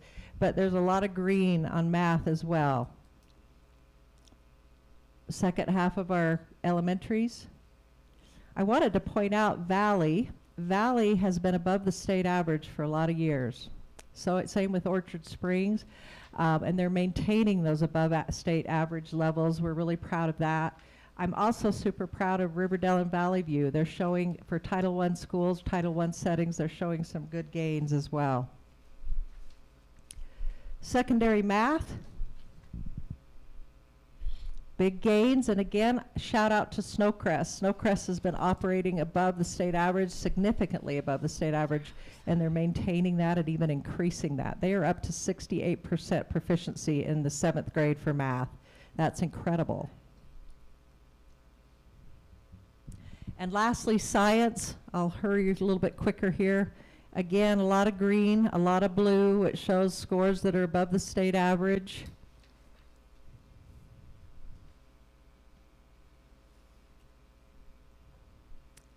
And then our secondary science gains. And look at all of the green in grade 8. We're seeing some big gains in science, which drove up our overall proficiency. We're really proud of those schools. So academic excellence is our first focal area. Our second is safe and healthy schools. This is where I'd like to spend a little bit of time on. I want you to look at goal number 2 under priority 1, culture of caring and connection. I have said this till the cows come home. I believe that the way forward in public ed is connection. There's too many things that are vying for kids right now to be disconnected from one another and from adults in the building. We're going to continue to work on creating healthy connections in our schools and increasing those connections. We are going to implement district-wide a One Caring Adult program, and what that entails, we're going to give a little bit of autonomy on this, but what that entails is that every student in our school that's feeling not a lower sense of belonging is going to be assigned an adult mentor. And that adult mentor is going to be charged with taking a special interest in that student and in their family. And I won't get into the weeds. We did this when I was principal at Roy High, when we were working on graduation rates and attendance as part of the Roy Cohn project. And the reason I wanted it embedded in the strategic plan is because I've seen it work. I've seen that one caring adult can bring a child along. They can bring them out of depression. They can bring the family to a better level of engagement in the school. And so that's an area that we're going to focus on besides getting those healthy systems in place. I wanted to point out that with the community, we are going to engage better with the community going forward. And I'll talk about that here in just a second. But we are going to celebrate all the wonderful things going on and be better at articulating our story to parents and engaging parents and families. And then I know how important this is to all of us, secure and safe school campuses. One of the we have a very lofty goal, and Larry Hadley's in the room, and he's looking at that 100% back there, probably going, okay, this is I watched what he's done the last 2 years. I know we can get this done. But we're going to prioritize making sure that every one of our schools is fully equipped with audio enhancement, which is that safety alert system, and getting panic buttons on our teachers. And then you can see some of the other safety components that we have there. I've asked Sherry to stand before you so you don't have to listen to much more of me. But I do want to show you, we have data across the last 4 years that shows that we are struggling in our secondary schools especially, but in all of our schools, with students reporting feeling that they have a high sense of belonging. And I'm going to have her speak to that just a little bit. Great board. I am so excited to share with you some Panorama data. You know that we implemented Panorama in the fall of 20, which was kind of a challenging time coming back from the closures and so forth. We have now given that survey 8 times. This survey actually gets students to respond back in multiple areas. You're seeing 2 here, teacher-student relationships and sense of belonging. The other 2 areas are equity and inclusion, which only our 7th through 12th graders participate in, and that's once a year just in the spring. The actual document that you have access to will show you all areas, and then the final area is student well-being. But we wanted to highlight these couple of areas. One of the things that you need to know about Panorama is it's huge, and it gives us a great national norm to compare against. There are over, are you ready for this? We give this grades 3 through 12, right? Not in the K2 space, they're just not quite ready for it. 2,000 districts nationwide. There are 15 million students who participate in this, and over 25,000 schools. So that's a lot of data to norm this against. We know that we're getting really valuable data here. If you'll take a look with me at the data over time, I thought it might be fun to put this all in one place so that we could take a look at how we were doing in some of these essential areas that really informed the work that was done in the strategic plan. Teacher-student relationships in grades 3-6. These are things like if you walked into class not quite right, you were upset, would your teacher be concerned? In the elementary space, they're answering this about their main teacher. In the secondary space, they must answer it about at least 4 of their 7 or 8 teachers, okay? Because we know that they have multiple teachers there. You're seeing some blue text and some red text in there. The blue is representing the highest that these results have ever been as far as favorable responses. The red is indicating the lowest it's ever been in the 8 survey periods. So I'm sure immediately your eyes are going to the red, right? In that final column with spring of 24. Take a look then at teacher-student relationships in that elementary grade span 3-6. Overall, that group was in the 75th, it was 75% saying that they were feeling favorable towards their teacher-student relationships. This was in the 80th percentile nationwide when we norm that against all students who have participated in Panorama. So that's kind of an interesting data point. Take a look, you'll notice that these are all the lowest that they've been in recent years, the last 4 years worth of administration. So that's why there is a heavy emphasis toward teacher-student relationships and improving that in the strategic plan. Take a look at what happens when we move to grades 7 through 12. More teachers. Some would argue that it's harder to build those relationships since you're only with the teachers a shorter amount of time. We were 52% favorable overall, but check this out. It's very easy to say, oh, you know, it's hard in secondary schools. It's just tough to build that relationship. We were in the 20th percentile when compared against national norms. So again, that's something that we really have taken to heart and have included multiple measures within the strategic plan to address that. The one that kind of hit me as a secondary teacher for a long, long time, if you came back to visit class 3 years from now, how many of your teachers would be excited to see you?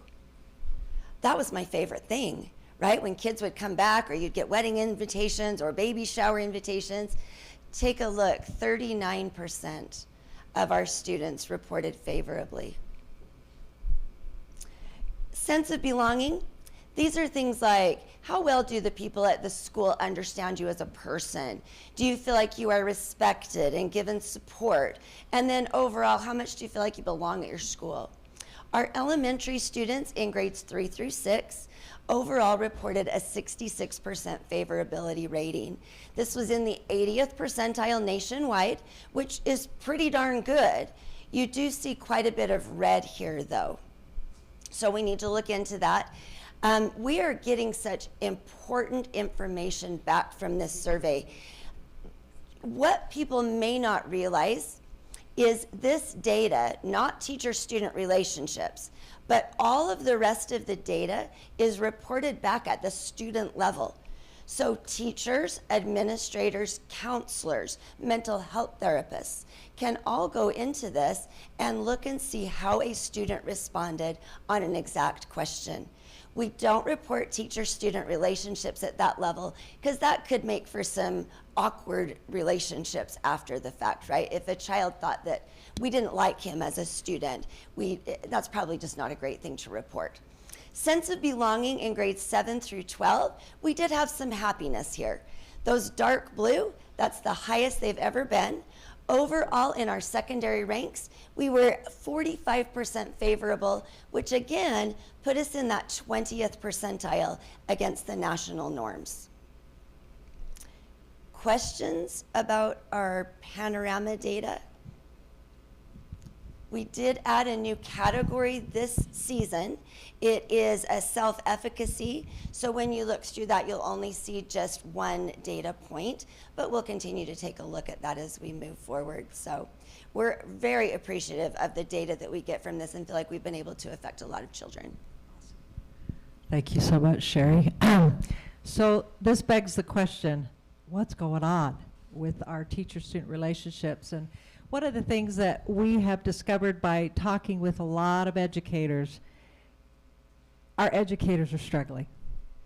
And so when your educators are struggling, it makes it more likely that they're going to have less energy and less wherewithal to engage with students. And so we believe that as we address the concerns of our educators a little bit better in the strategic plan moving forward, that we will impact some of these scores.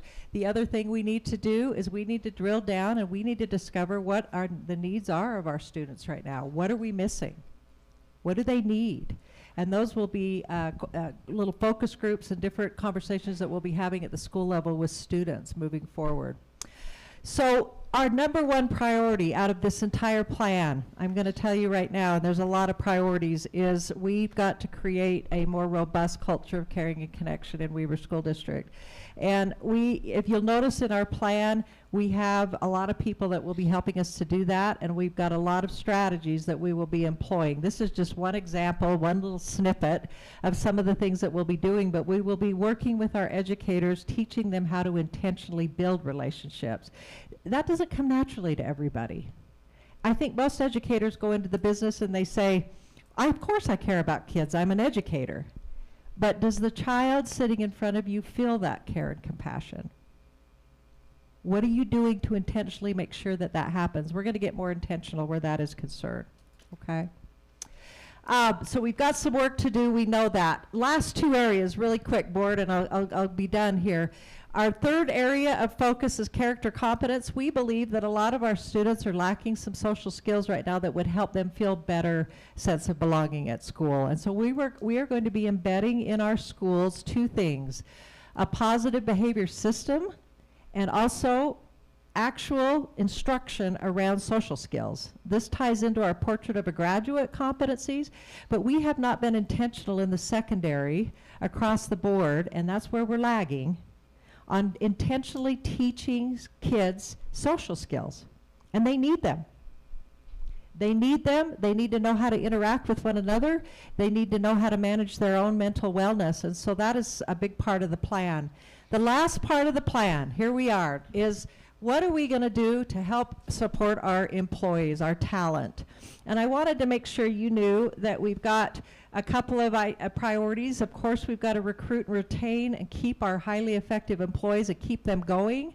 And part of that is going to be engaging them in professional collaboration and training and innovation and giving them some time. We'll talk about that to end the presentation here. But probably our second greatest concern is how do we best support our employees' wellness and health? And we're going to do that through building a culture of connection with them as well, and celebrating and recognizing them to a greater degree. A couple of quick quotes. The cure for burnout is not self-care. Jan, you hear that? The cure for burnout is not self-care. It is all of us caring for each other. We're living in a world right now where that is not being demonstrated by adults and students alike. We can't do it alone. We need to care more for each other. And we can't say we're doing best for our students if we aren't doing best for our teachers. And that is a foundational belief. I want to just end with 3 or 4 slides here that show you what are we doing right now and what will we be doing in the future to support our employees so that they can better connect with and create a sense of belonging in their classrooms. First of all, we're listening. And I'm going to tell you, board, some of the things that educators have shared with us as a superintendent have been difficult to hear. They're asking, they're pleading for some help and support. Take things off of our plate. We need more time. It's getting harder to deal with the behaviors. And so we know the first step in putting the right kind of plan together is we've got to hear what they're experiencing. We've got to understand what they're experiencing. We've added key leadership roles at the district level. You're aware of this, and thank you for your support in approving this, because we believe we got to provide enhanced support at the school level. We've also put together an instructional coaching model in Weber School District that we'll be rolling out in more and more levels of effectiveness, where we're going to provide more side-by-side instructional support to teachers so they don't feel so overwhelmed in the classroom. And then and you approve this, and again, thank you, we're going to give them more time every week Early Out Wednesday. And the whole goal there is to help them balance the load a little bit and to gain some of the skills that they need. We've also, our great HR leaders talked about, we're going to give them more flexibility and autonomy around their leave so that they can take time off when they need it. We all need a wellness day once in a while, or 2 or 3 or 4. We've also are going to make sure that when they try to take time off, there's actually a substitute that can fill their class so that it doesn't put a strain on the school. We're creating a master schedule right now that is a professional development calendar where we're aligning all the training that our teachers and our educators and support staff have with our strategic plan. So we're not training around things that we're not prioritizing. That will help them streamline. We'll provide some training to our employees around trauma and grief and emotional regulation. I have met with more teachers in my 32nd year as an educator this year that are not able to handle their own trauma and grief than I ever have in my career. And I've been in roles where you're working with employees all the time. This year, last year, the level of mental strain is high. It's high in our adults, it's high in our society. I believe the new electronic devices policy is going to help our educators. I believe that we're giving benefits to those folks that are working with our most fragile students is going to help our educators and our employees. And then, of course, we're always seeking ways to pay them more and enhance their benefits. Here's the last slide that I'm really proud of and excited for. We're not there yet, but we have some time. These are 4 teams, 4 initiatives and teams that we're putting together. Working with HR and with secondary and elementary, we're going to put together a district wellness team and a crisis response team. And these 2 teams will be responsible for the training and the support the elevated training and support that our employees need. I met with a teacher with HR a few weeks ago, and she had just lost her son to suicide. She could hardly stay in her chair, and she was also trying to figure out how to get through the last 6 weeks of school. We looked at each other, and we realized we don't have the level of support that is needed for our employees that are going through life crises, and we need to. And so these 2 areas right here were included in the plan as we tried to finalize the plan. And then again, I talked to you a little bit about a communications team that is under development right now. We'll be opening a position, a communications facilitator, official. We haven't decided what we're going to call this person yet, but their job will be to tell the Weber School District story and celebrate our employees to a greater degree so that they feel more purpose and meaning and appreciation. Okay?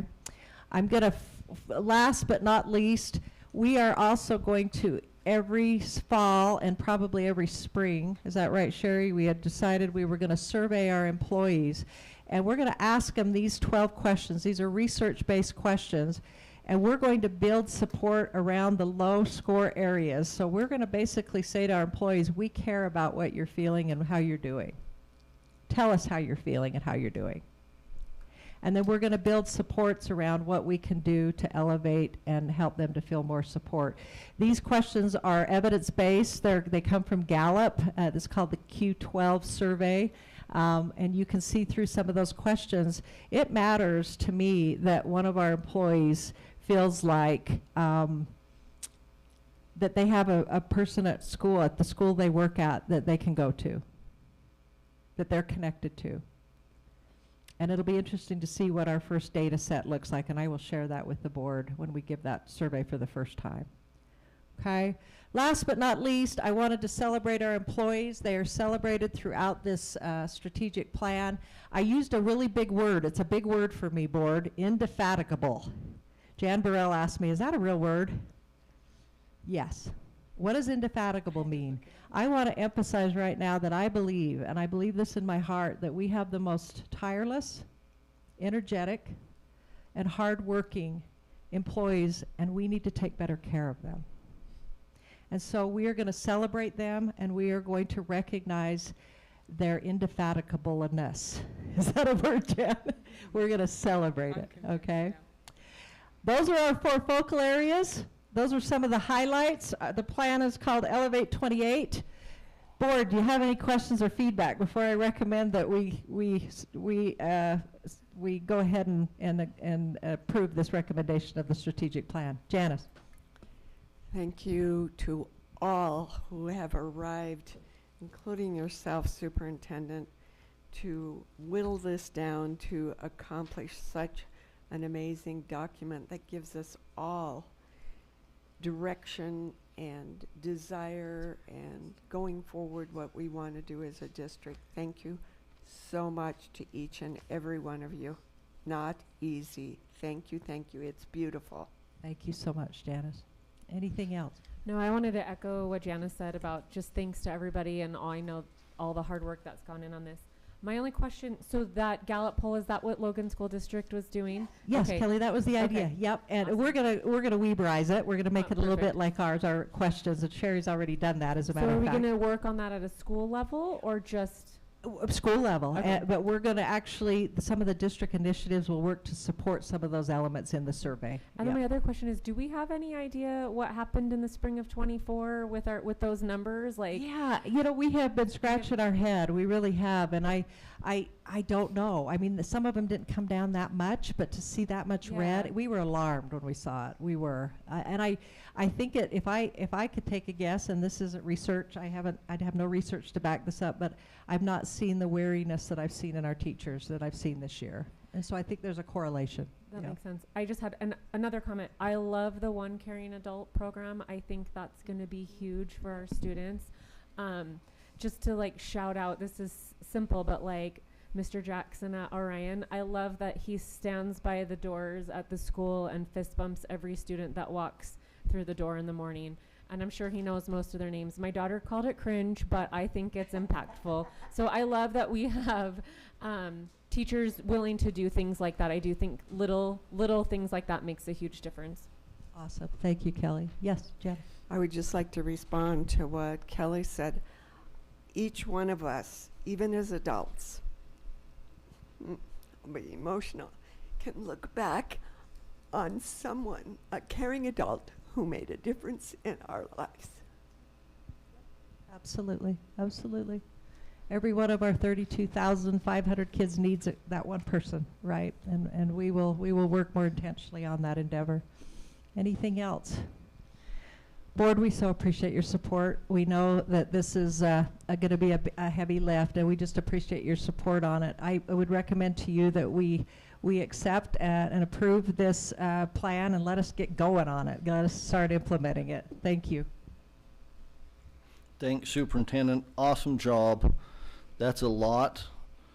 It's taken a lot of work to get it there, and awesome job to you and Dave and Clyde and everybody that's been involved with that. That'll be a great document to live by.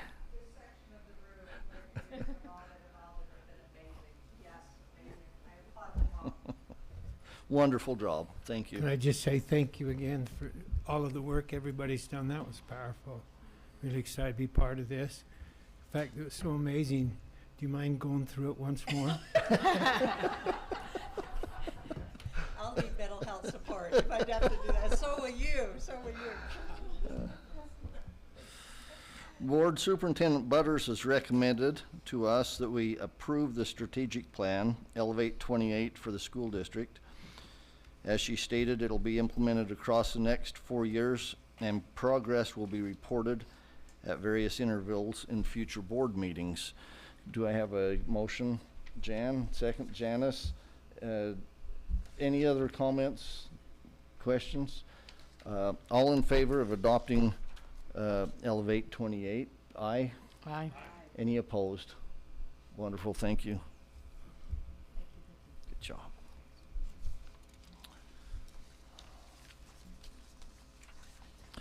Let's move on to some policy updates. Heidi Alder, please. You love it, don't you? Gina's presentation with all the inspirational quotes and uplifting thoughts. This is going to be pretty dry, but I'll be quick and straightforward. So We can clap when you're done if it'd make you feel better.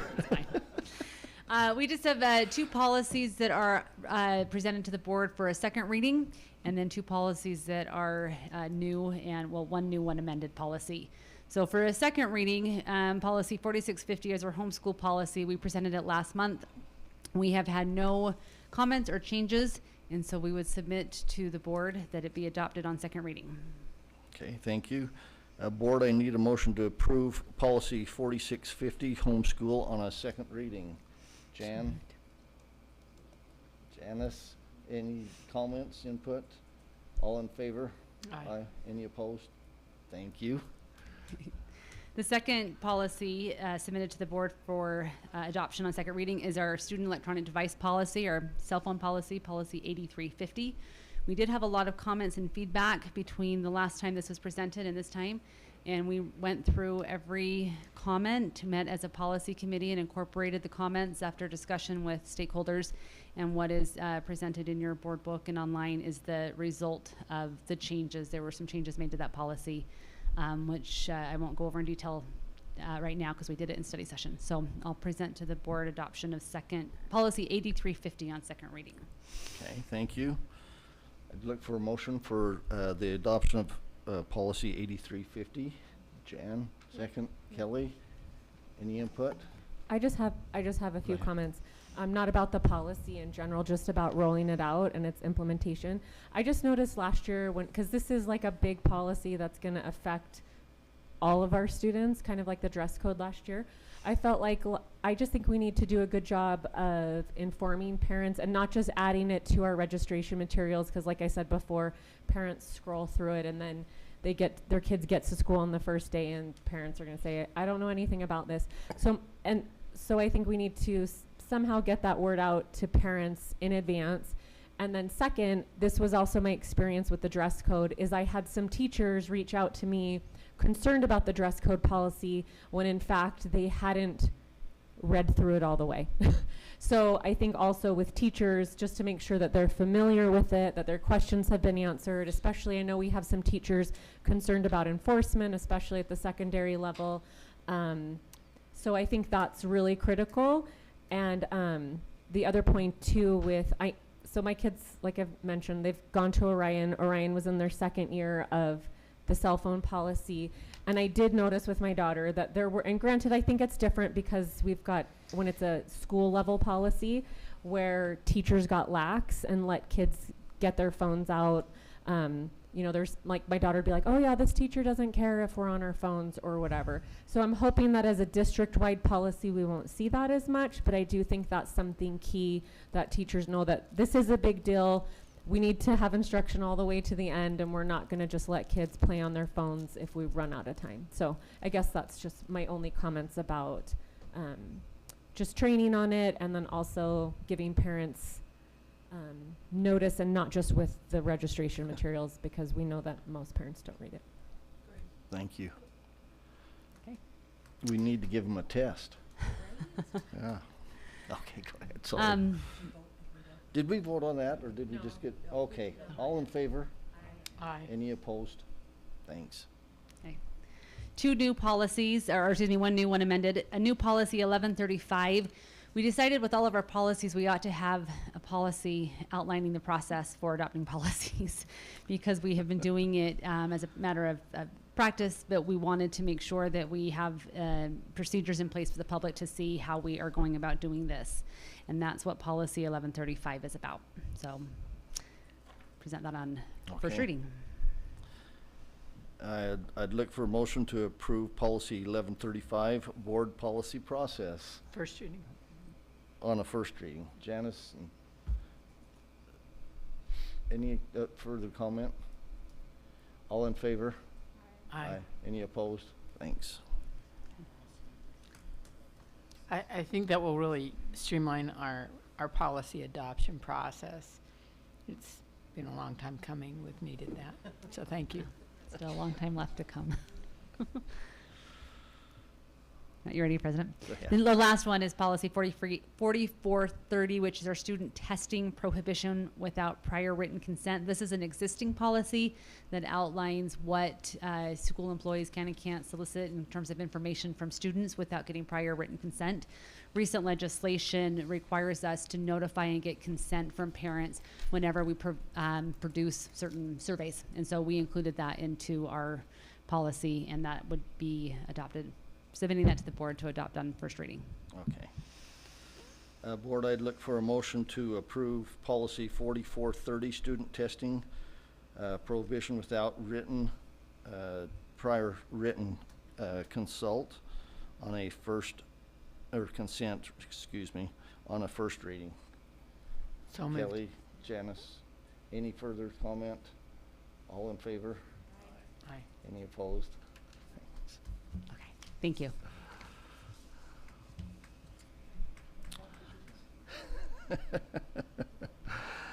Dr. Robert Peterson will now present the final 23-24 and the working 24-25 budgets for Weber School District.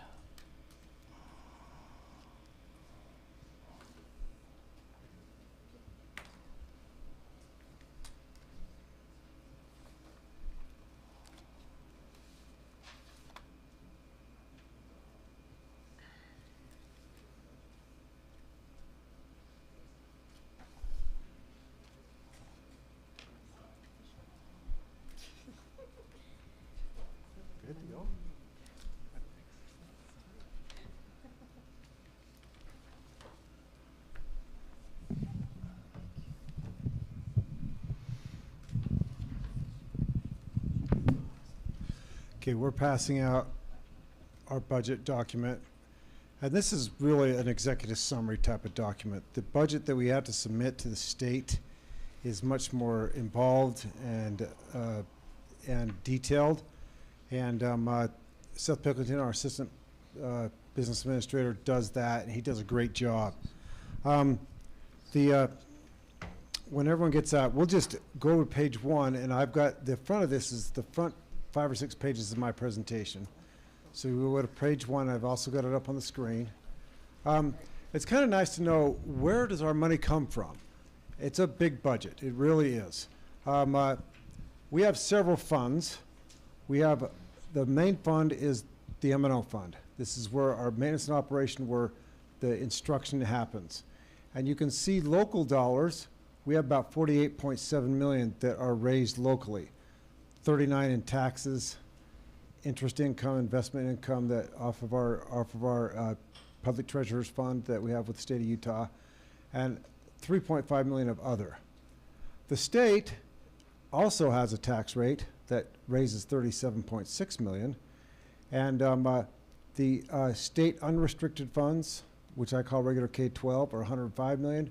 The state categorical funds are 84 million, so 227. So in Fund 1, they account for almost 77% of the budget, the state does. That's why what the state legislature does is so important for our operation. Our federal dollars sit at about a little under 20 million, or 6.7% of the total. So our M&O fund revenue we receive is pushing 300 million, okay? Another fund that we have is the school food services. We receive at a local level. Hey, Robert. Yeah. Where does the WPU funding come from? That 105 million right there. Okay, thanks. That's state unrestricted. That's a great question. Yeah. And in that state categorical funds, the biggest is special ed. Then you have CTE and various other state categorical funds. Okay. State liquor fees. Getting back to sales. Sorry, I jumped to the liquor store stuff too quick. We have sales about in our school lunch about a little over 4 million, and then we also, the state liquor tax supports child nutrition programs throughout the state for local education agencies, and then we have about 7.6 million in our federal allocation, so that is dominated. This one, unlike the M&O fund, is dominated by federal dollars. Our capital fund is almost all local. You can see that 133 million is local, and the big ticket there is bond proceeds. We had collected in the prior year $110 million in bond proceeds. Property taxes are about 6.8, and that is the revenue stream that pays for the, that pays for our ongoing capital needs, such as bus purchases, maintenance of buildings, upgrades like that. When our bond cycle is over, this big revenue will drop away because our school buildings will be built, and 3 of the 4 are going to be finished here in a couple months. Student Activity Fund, this is money that's kind of spent at schools. Hey, Robert. Yeah. Sorry. I don't mean to interrupt your presentation. You can interrupt this, anytime. The state funds from the capital outlay, what's that money from and what's it for? There is a capital outlay formula that we get state funding for, and we're trying to increase that amount because other districts get more, and it's based upon your participation with capital outlay levy and debt service levy combined. And we think that we'll start becoming a bigger player on that. But that's money that they give to us from the state level.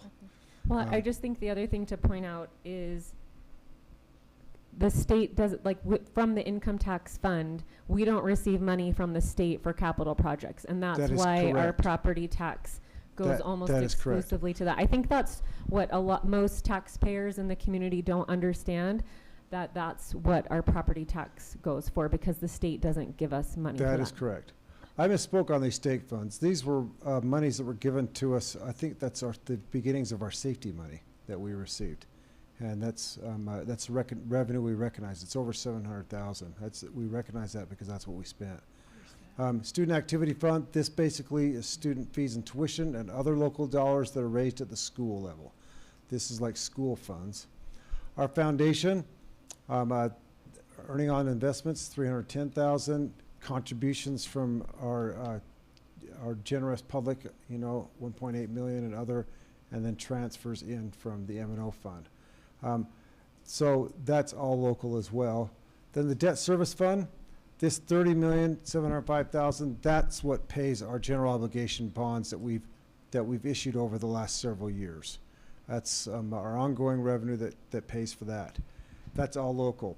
So in sum, 46% of our monies are raised at the local level, 47% at the state, and 5.6. But remember, this will go down a lot, this local dollars here, when we finish our bond projects. Total all revenue is pushing 500 million. We are a big operation, okay? Now, expenses, that's the next sheet.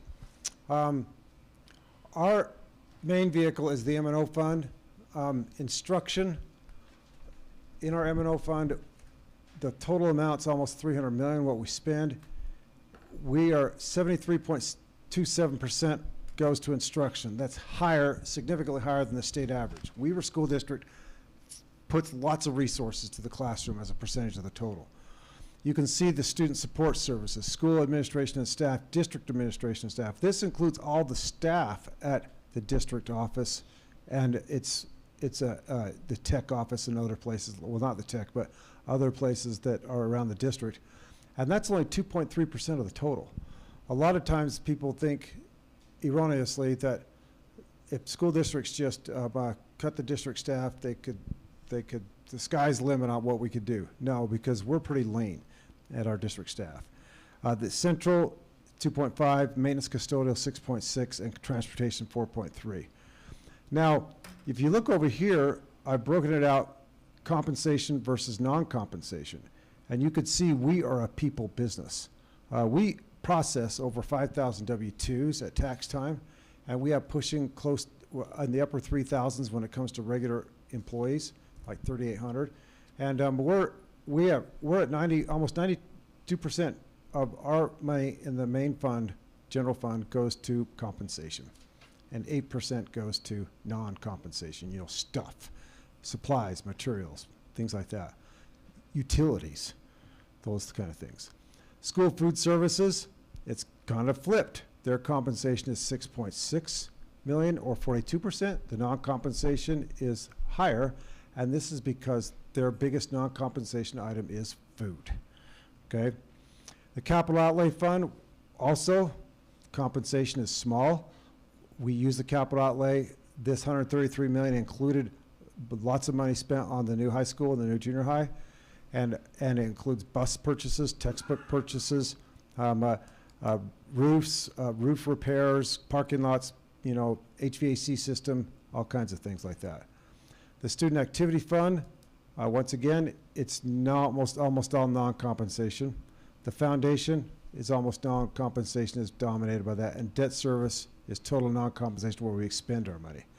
So our compensation is still high, even accounting for some of these funds. Total district 63% versus 45. So our total all funds on the spending is $484 million.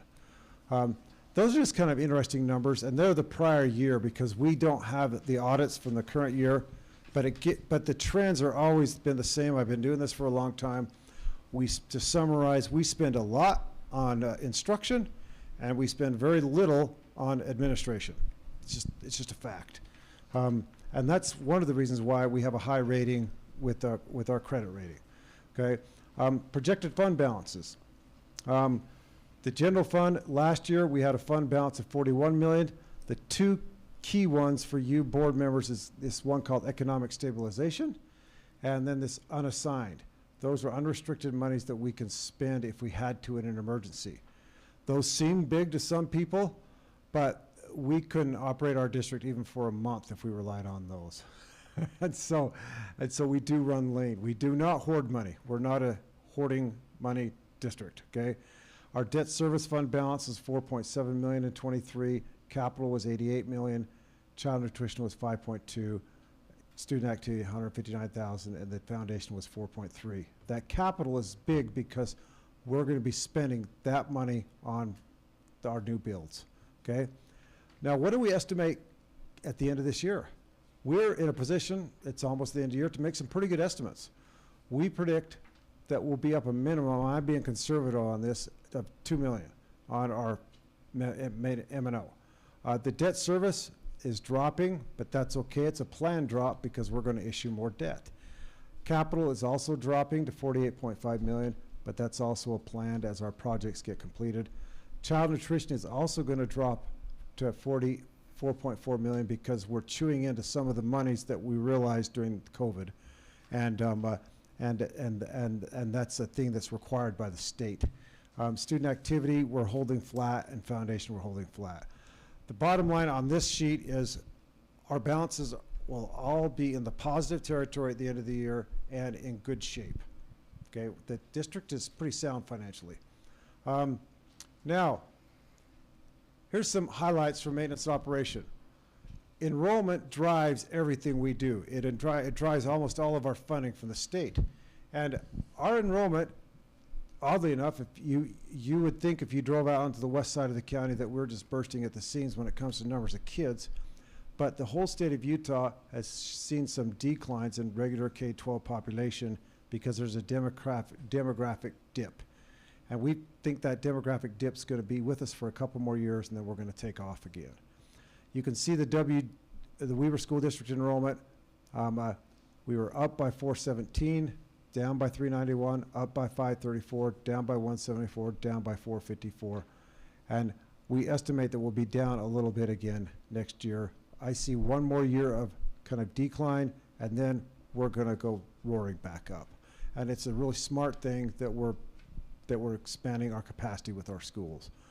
I like to compare to the charters because some people say, oh, they're all going to the charters. The charters are really flat on their enrollment. They have a cap placed upon them by the state charter school board that they can't exceed. And so they're pretty flat, okay?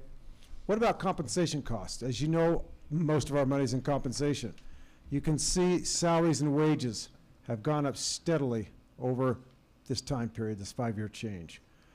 Retirement tier 1 is a big ticket item. We spend $27 million on retirement. Retirement tier 2 is growing because as more retirement tier 1 people retire, their place is taken by the tier 2 people.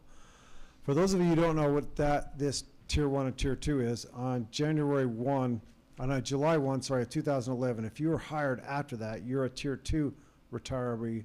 If you hired before that, you're a Tier 1, and they have different benefits. The benefits for Tier 1 are more robust. Social Security, that's another big ticket item for us. Health insurance is also a big ticket item for us.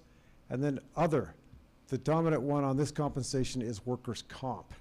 And we've seen a decline in this over time, and that's a good thing as our employees are more safe and we're doing things better and more efficiently. And much of this was covered in the presentation by Nicole and Laurie, but here's our top priorities going into the next budget year. We need to fund steps and lanes for all employees, and I estimate that to be about 1.9 million, and this is just regular K-12 employees.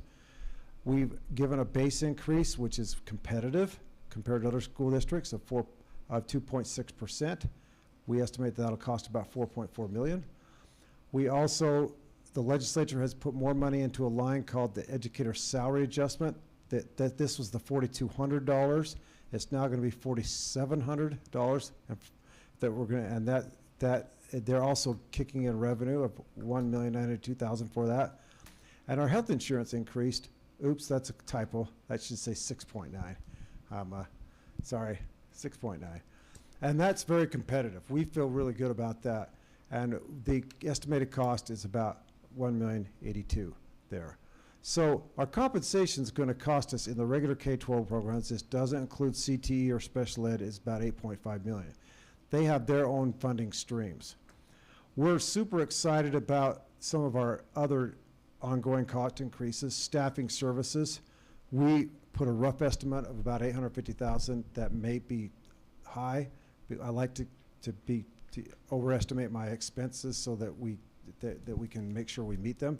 And this is where we're going to hire staffing agencies to help us with our substitute costs. Also, we're going to add $100 to the health savings account. A family will now get $1,300 a year instead of $1,200. We are giving 5% increases to head admin assistants out in the schools and district office admin. That costs $244. We're going to allow leave and URS benefits for our SEL paraprofessionals. We're adding 11 days for admin interns, bringing them to a total of 21. We're also, due to state legislature, we're losing fingerprinting revenue. And so that's $65,000. That's an expense we have to cover.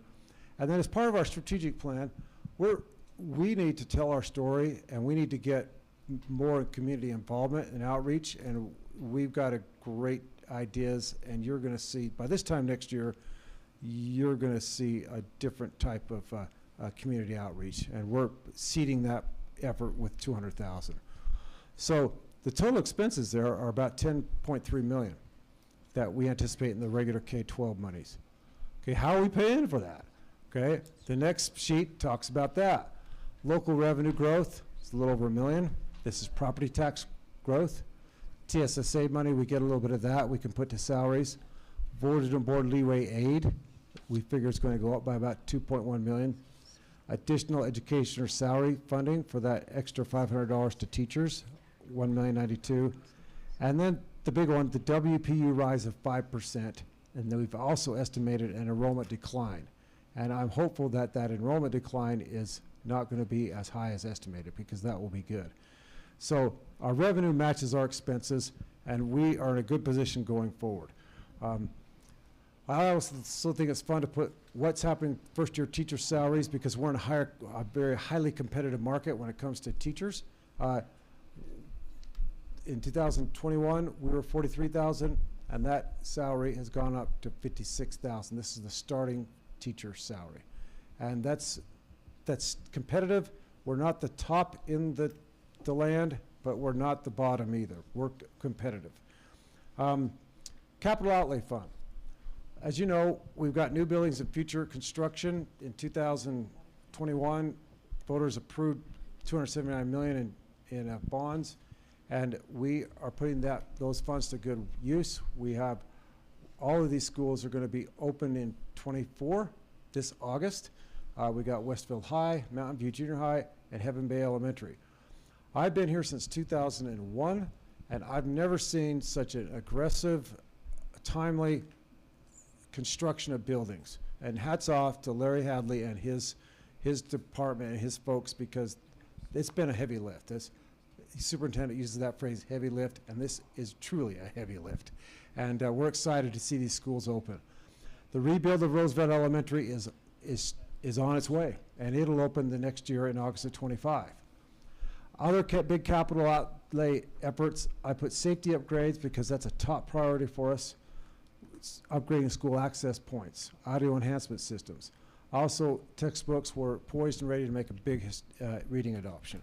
Okay, the next sheet, let's see, is child nutrition programs.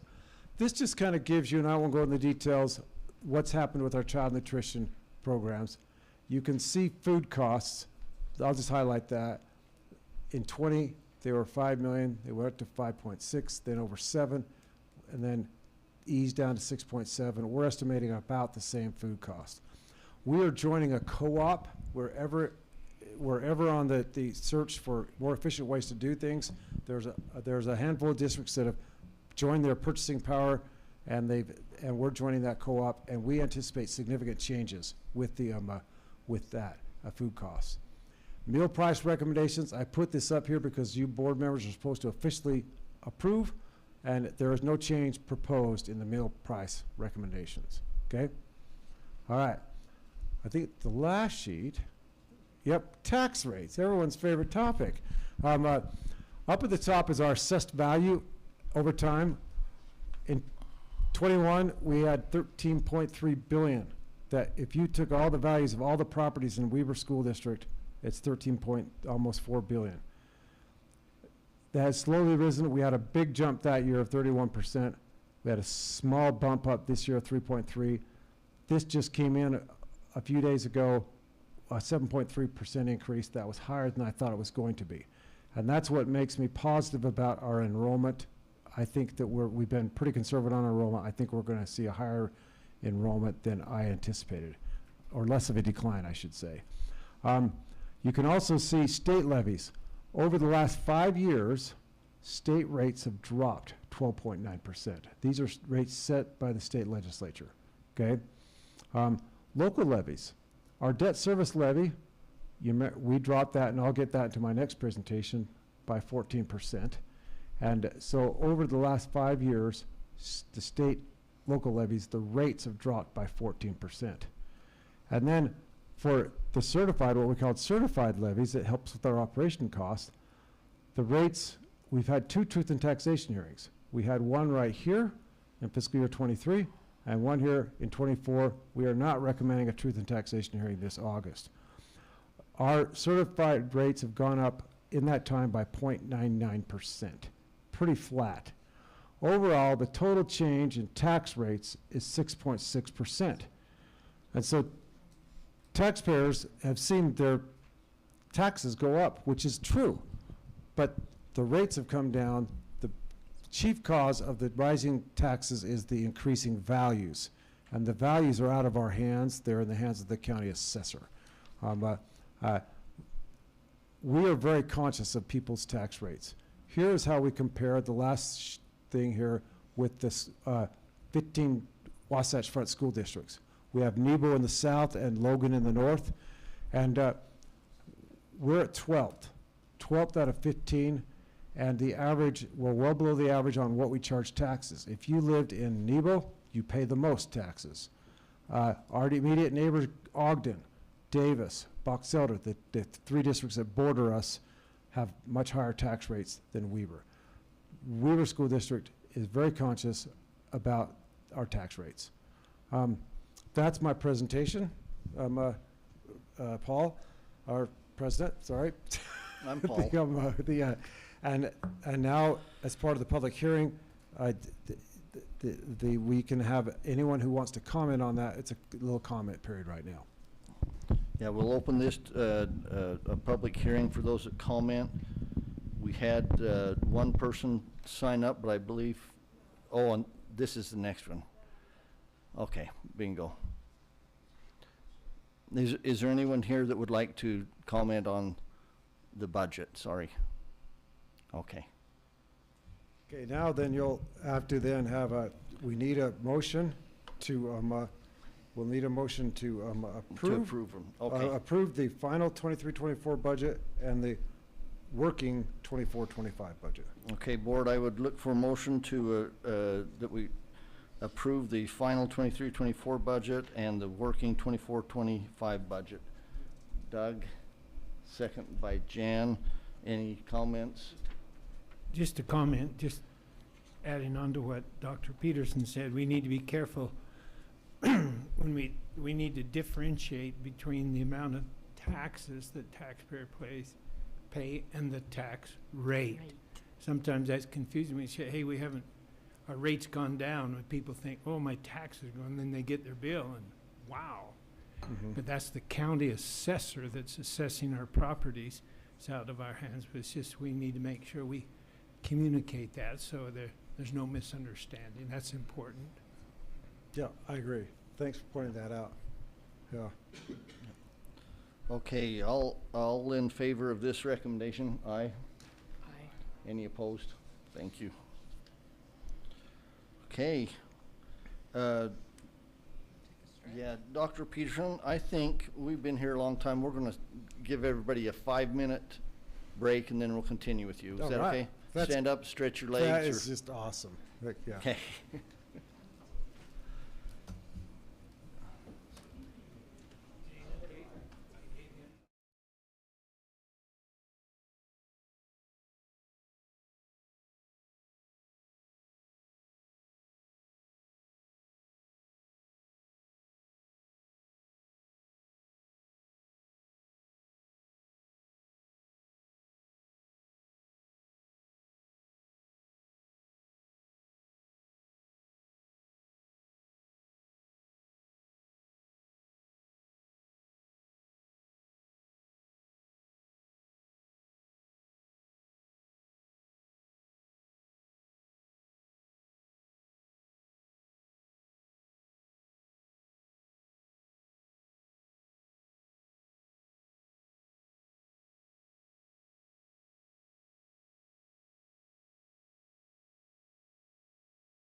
Did we? Dr. Peterson, maybe. Oh, No, I'm here. I'm ready. it's a good thing you didn't run out. Yeah. Okay, well, go ahead, Dr. Peterson. Okay, we're down to agenda item 4M, and there's a need to, for a resolution ratifying the prior adoption of a resolution authorizing the issuance and sale of up to $118 million in general obligation bonds and refunding bonds.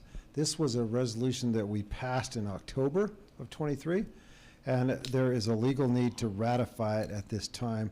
This $118 million is the final amount of our outstanding general obligation bonds, the ones that were voted upon by the public. And so we'll need to have a resolution ratifying that, and it from the Board of Education of Weber School District, and it offers in one or more series, and it provides for related matters. And if we have any technical legal questions, we have our bond counsel, Ryan Bjerke, here. Ryan D. Bjerke. The D stands for David, which is my twin brother, but he's not my twin brother. So there you go. Okay. He's so Okay. glad. And this is money that's already there, we're just releasing that much money. Yeah. There's a need to ratify. Do you want to clarify that, Ryan?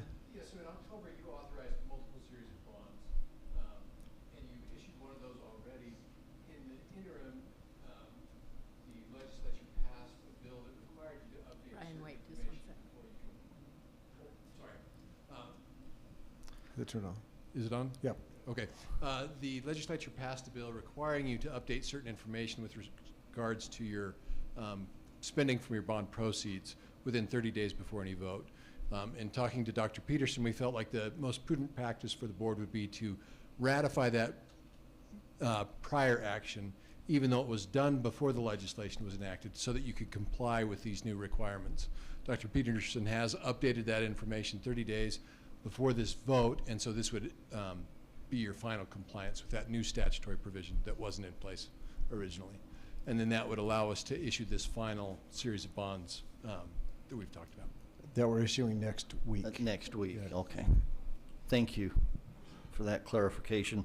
Board, I would look for a motion to adopt the resolution ratifying the October 4th, 2023 resolution that authorizes the issuance of up to $118 million of general obligation bonds. Doug, second. Kelly? Yeah. And then, Robert, we need a roll call vote on that, please. Okay, when I state your name, say yes or no. Yes, in support of the resolution. Kelly Larson. Yes. Jan Burrell. Yes. Janice Christensen. Doug Hurst. Yes. And Paul Whittison. Yes. Very good. Okay, go ahead. Okay, now, following that ratifying resolution, the Board of Education will adopt another resolution that directs the local building authority of Weber School District to undertake and issue the authority's lease revenue bonds and providing for related matters. And the resolution is there in your agenda. I could read through the whole thing, but I think just in the interest of time and that we just pass the resolution as presented. Is that okay, Ryan? Okay. So we'll need a motion Okay. to adopt that resolution and a roll call vote. Okay, Board, I need a motion and a second to adopt the resolution directing the local building authority of Weber School District to undertake a project on behalf of the board and issue the authority's lease revenue bonds. Janice and Jan, thank you. Robert, roll call vote, please. Kelly Larson. Yes. Jan Burrell. Yes. Janice Christensen. Doug Hurst. Yes. Paul Whittison. Yes. Very good. Okay, now, Board, support me here, okay? Board, now that we've considered these resolutions, I need a motion to recess as the Board of Education and convene as the Board of Trustees of the local building authority. Do we do those separate or together? We just need a motion on that statement. One motion? Yes. A second? Second. Kelly. Okay, any discussion? All in favor, aye? Aye. Any opposed? Okay, we are now acting as the Board of Trustees of the Local Business Authority of the Weber School District in Utah. What's that? Local building. Did I not say building? Oh, Local Building Authority, sorry. We need to approve the minutes of our meeting on May 1st, 2024. I need a motion to approve those minutes. Janice, a second. Jan, any discussion on that? All in favor? Aye. Any opposed? Thanks. Dr. Peterson? Okay, we are poised and ready to issue up to $60 million in lease revenue bonds, and I've got a presentation here to show you why that is necessary and what we're going to do with it. 3 years ago, the Weber School District, you can follow along on the board here, the Weber School District unanimously approved going to voters for a bond election to build 3 new schools and 1 school rebuild. At the time, we had the most veteran architect in the business, MHTN, by our side, along with a very involved Hogan Construction that builds a lot of schools. And they did their best to predict the cost of the schools, including inflation and all other expected rising costs. Voters were informed during that bond election process that these projects would not result in a tax rate increase. But emphasis on rate. By a significant majority, our bond election passed higher than any other that year. Voters approved the issuance of $279 million in general obligation bonds to build 4 schools: Westfield High, Mountain View Junior, Haven Bay Elementary, all on the west side, and a much needed rebuild of Roosevelt Elementary in Washington Terrace. After the bond election, in the next year or two, we were slammed with skyrocketing inflation costs. Inflation hit 40-year highs. Especially hard hit was the construction industry. During the time, general construction inflation was running at 56%. Other districts were in a similar predicament. Canyons had 2 rebuilds of Brighton High and Hillcrest High School. You can see their initial costs. Their estimated final costs were well above their initial costs, a 36% increase and a 41% increase. Tooele built a brand new high school, Deseret Peak High School, and their initial cost was $100 million. Their final cost, $156 million. They were 56% off. Granite had various projects. They had initial cost was $238 million. Their estimated final cost was $510 million. They were off by 114%. Weber, we had various projects, the 4 mentioned, and our initial cost was $279 million. Our estimated final cost is $345 million. We feel there was a little bit of silver lining in that we were relatively close compared to other districts, but we're still off. The Weber School District shortfall is $66 million. That's the estimated final cost less the initial costs.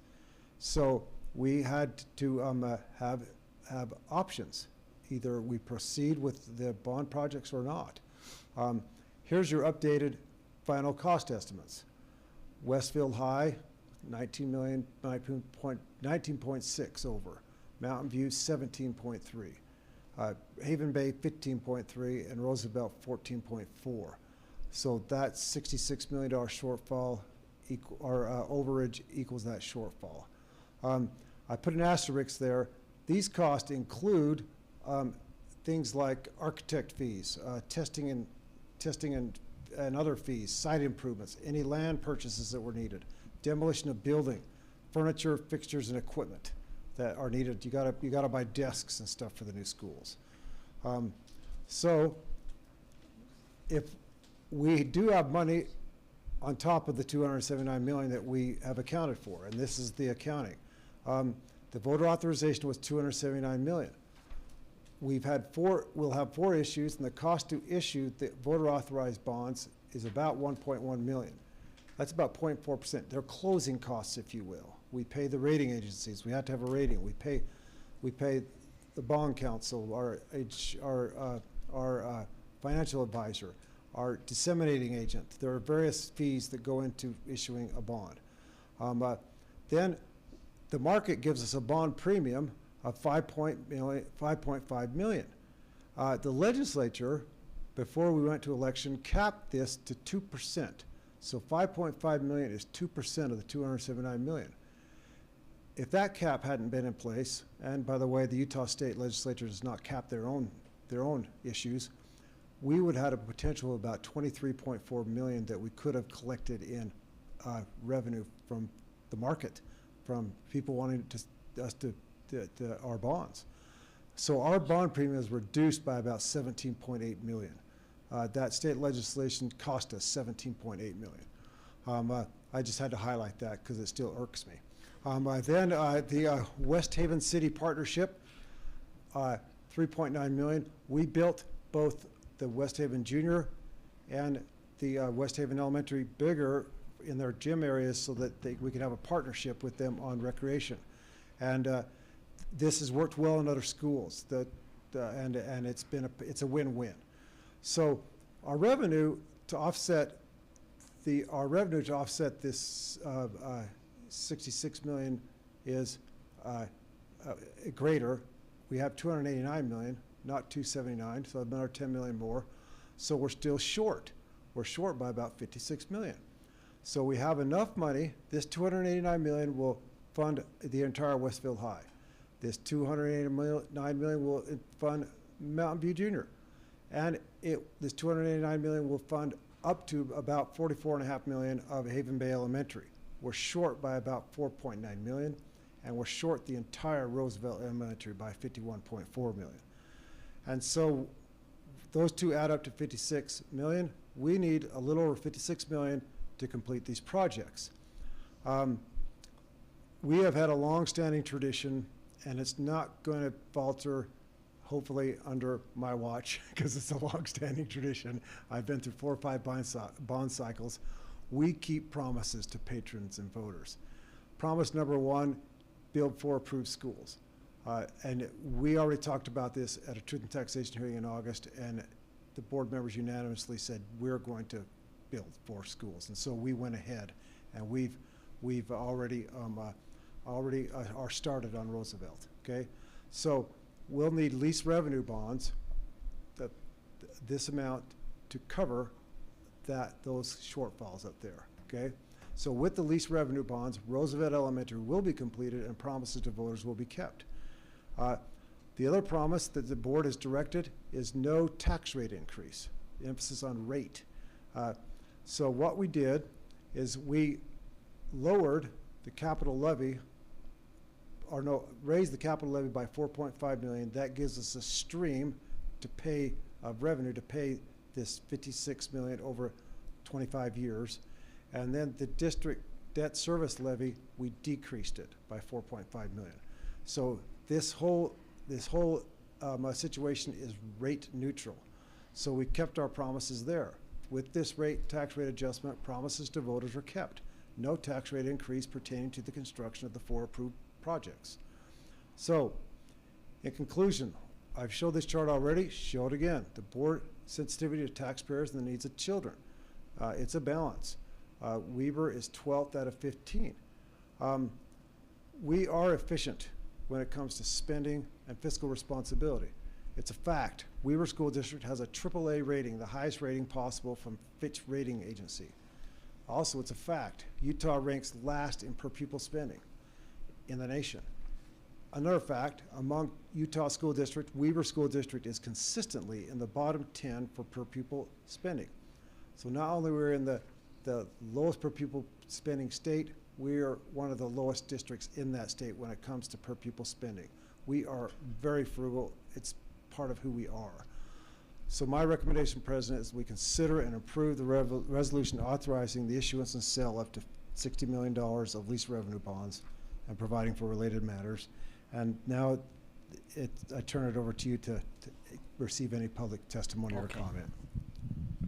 Again, we will open up a public hearing portion of our meeting at this time for the public to talk about the issuance of these lease revenue bonds. Mr. Charlton, you're on the list. Excuse me? Am I the only one, sir? Yes, you are. Can I make a parliamentary procedure to request to double my time, since I am the only person here from 3 minutes to 6 minutes? That's a good question. I don't care. Go ahead. Are you all right? You need to talk in the mic though, because Yeah. we record this. Understood. No one else is interested in this, or are you guys just here procedurally? I'm curious. Okay, shoot. All right. Let's see, Eric Charlton, Hooper. Is that where we go? No, I can't, sir. Shaky. Little context to earlier. I used to be a Marine, and that's why I went from good graces, Marine, federal employee, to end what I mentioned earlier to the pits of everything, right? And in the last few years, I rebuilt my life with my family. In the last few years, I was diagnosed with genetic stage 3 colon cancer. And eventually it'll probably take, well, it will take me if it comes back. But what I'm getting at is, at this point, you've seen me bounce and you've seen me very uncomfortable. I feel like it's like a tick. It looks like a tick, and it's not. It's constant pain. I've only eaten 4 meals in 11 days, and very small meals. Why I tell you this is I don't have the option to go get a job and raise my income. I am a stay-at-home dad. My wife takes care of everything. She's held everything together for 6 years while I've been really dying.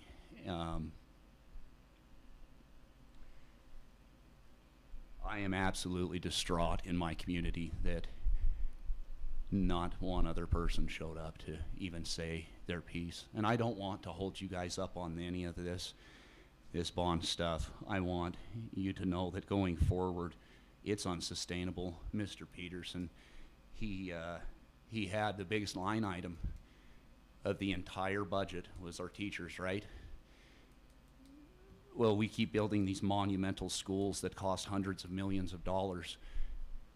At some point, there's got to be something on the chopping block, and we're not going to sell our buildings. We're going to be taking out of our people, our superintendency and our teachers that we just gave 5% increases. I'm all for it. I've got family that are teachers out of Granite, retired now, good life, rough life in Granite, but at some point, again, I'm not going to try and hold up this, and I'm trying to put out there, my impossible situation that my property taxes have went from $1,600 a year when I bought my home to almost $4,000 last year, and that's, bonds, and I understand how this all goes, but case in point with breaking the bank, no one understands this, but with the United States budget, you'd think that the military and the VA and all these benefits and all that would be so expensive, right? That's 20% of our United States budget. Broke down, Social Security, Medicare, and Medicaid is over 53% of our national budget. You tell any one person that you're going to take that from them, you'll never be elected again. And so I see the impossible situation you guys get in with our schools, and people want the best for their children. And I think, is anyone I know here administratively, teacher? No, nothing. Quincy Moglich and Carrie Breeding are two of the best individuals I've ever met. They'll put their lives on the line, or on literally in front of people for my children, and I know they will. But again, I worry about those people if we continue to go down these roads and these and ways of revenue, or excuse me, the bond issuance and in my personal opinion, the board game and time game of letting things not expire and their budget revenue neutral. And this is all respectful. I have zero malice towards any of you. As you've probably seen, I want to go back into the shadows and never be seen from again. As far as publicly, this really hurts me. I will finish with the one thing I did. I'm not some super extremist delegate out there trying to, shove my opinions in people's faces, but it was the one way I can be involved 2-3 times a year and have a good impact based off of my neighbors' opinions, if you understand the delegate caucus system. But in doing so, I'll finish with one of the most people I have the most respect for in the world now is Ryan Arbin, our sheriff.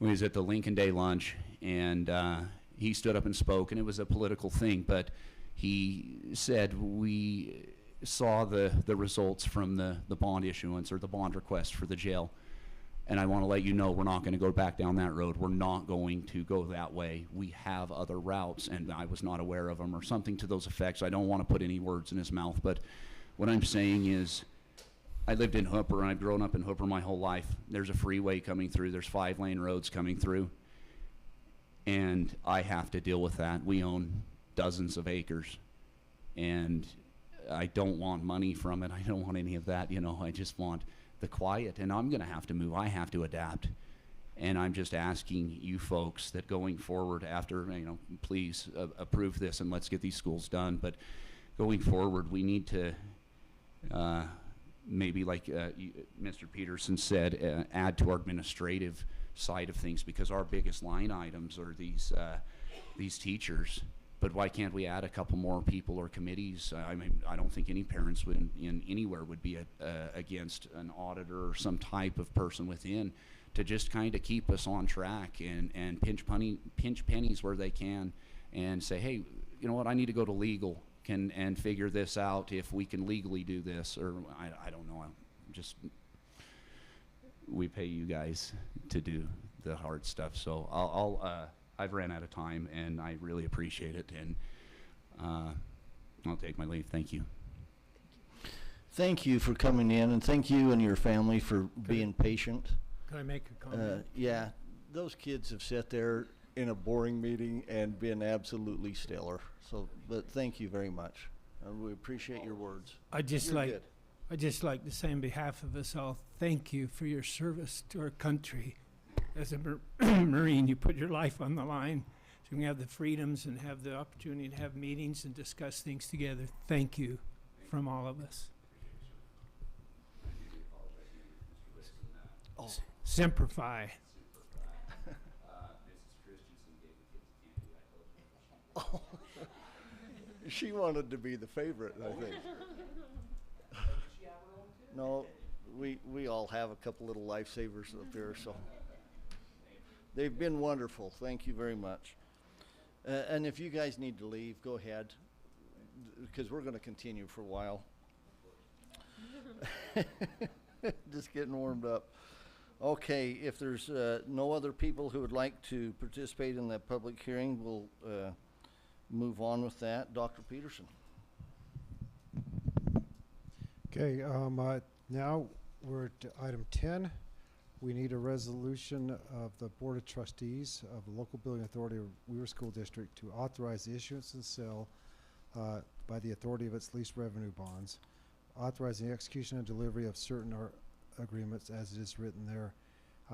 So we need a motion to authorize the issuance of up to $60 million in lease revenue bonds. Okay. Board of Trustees.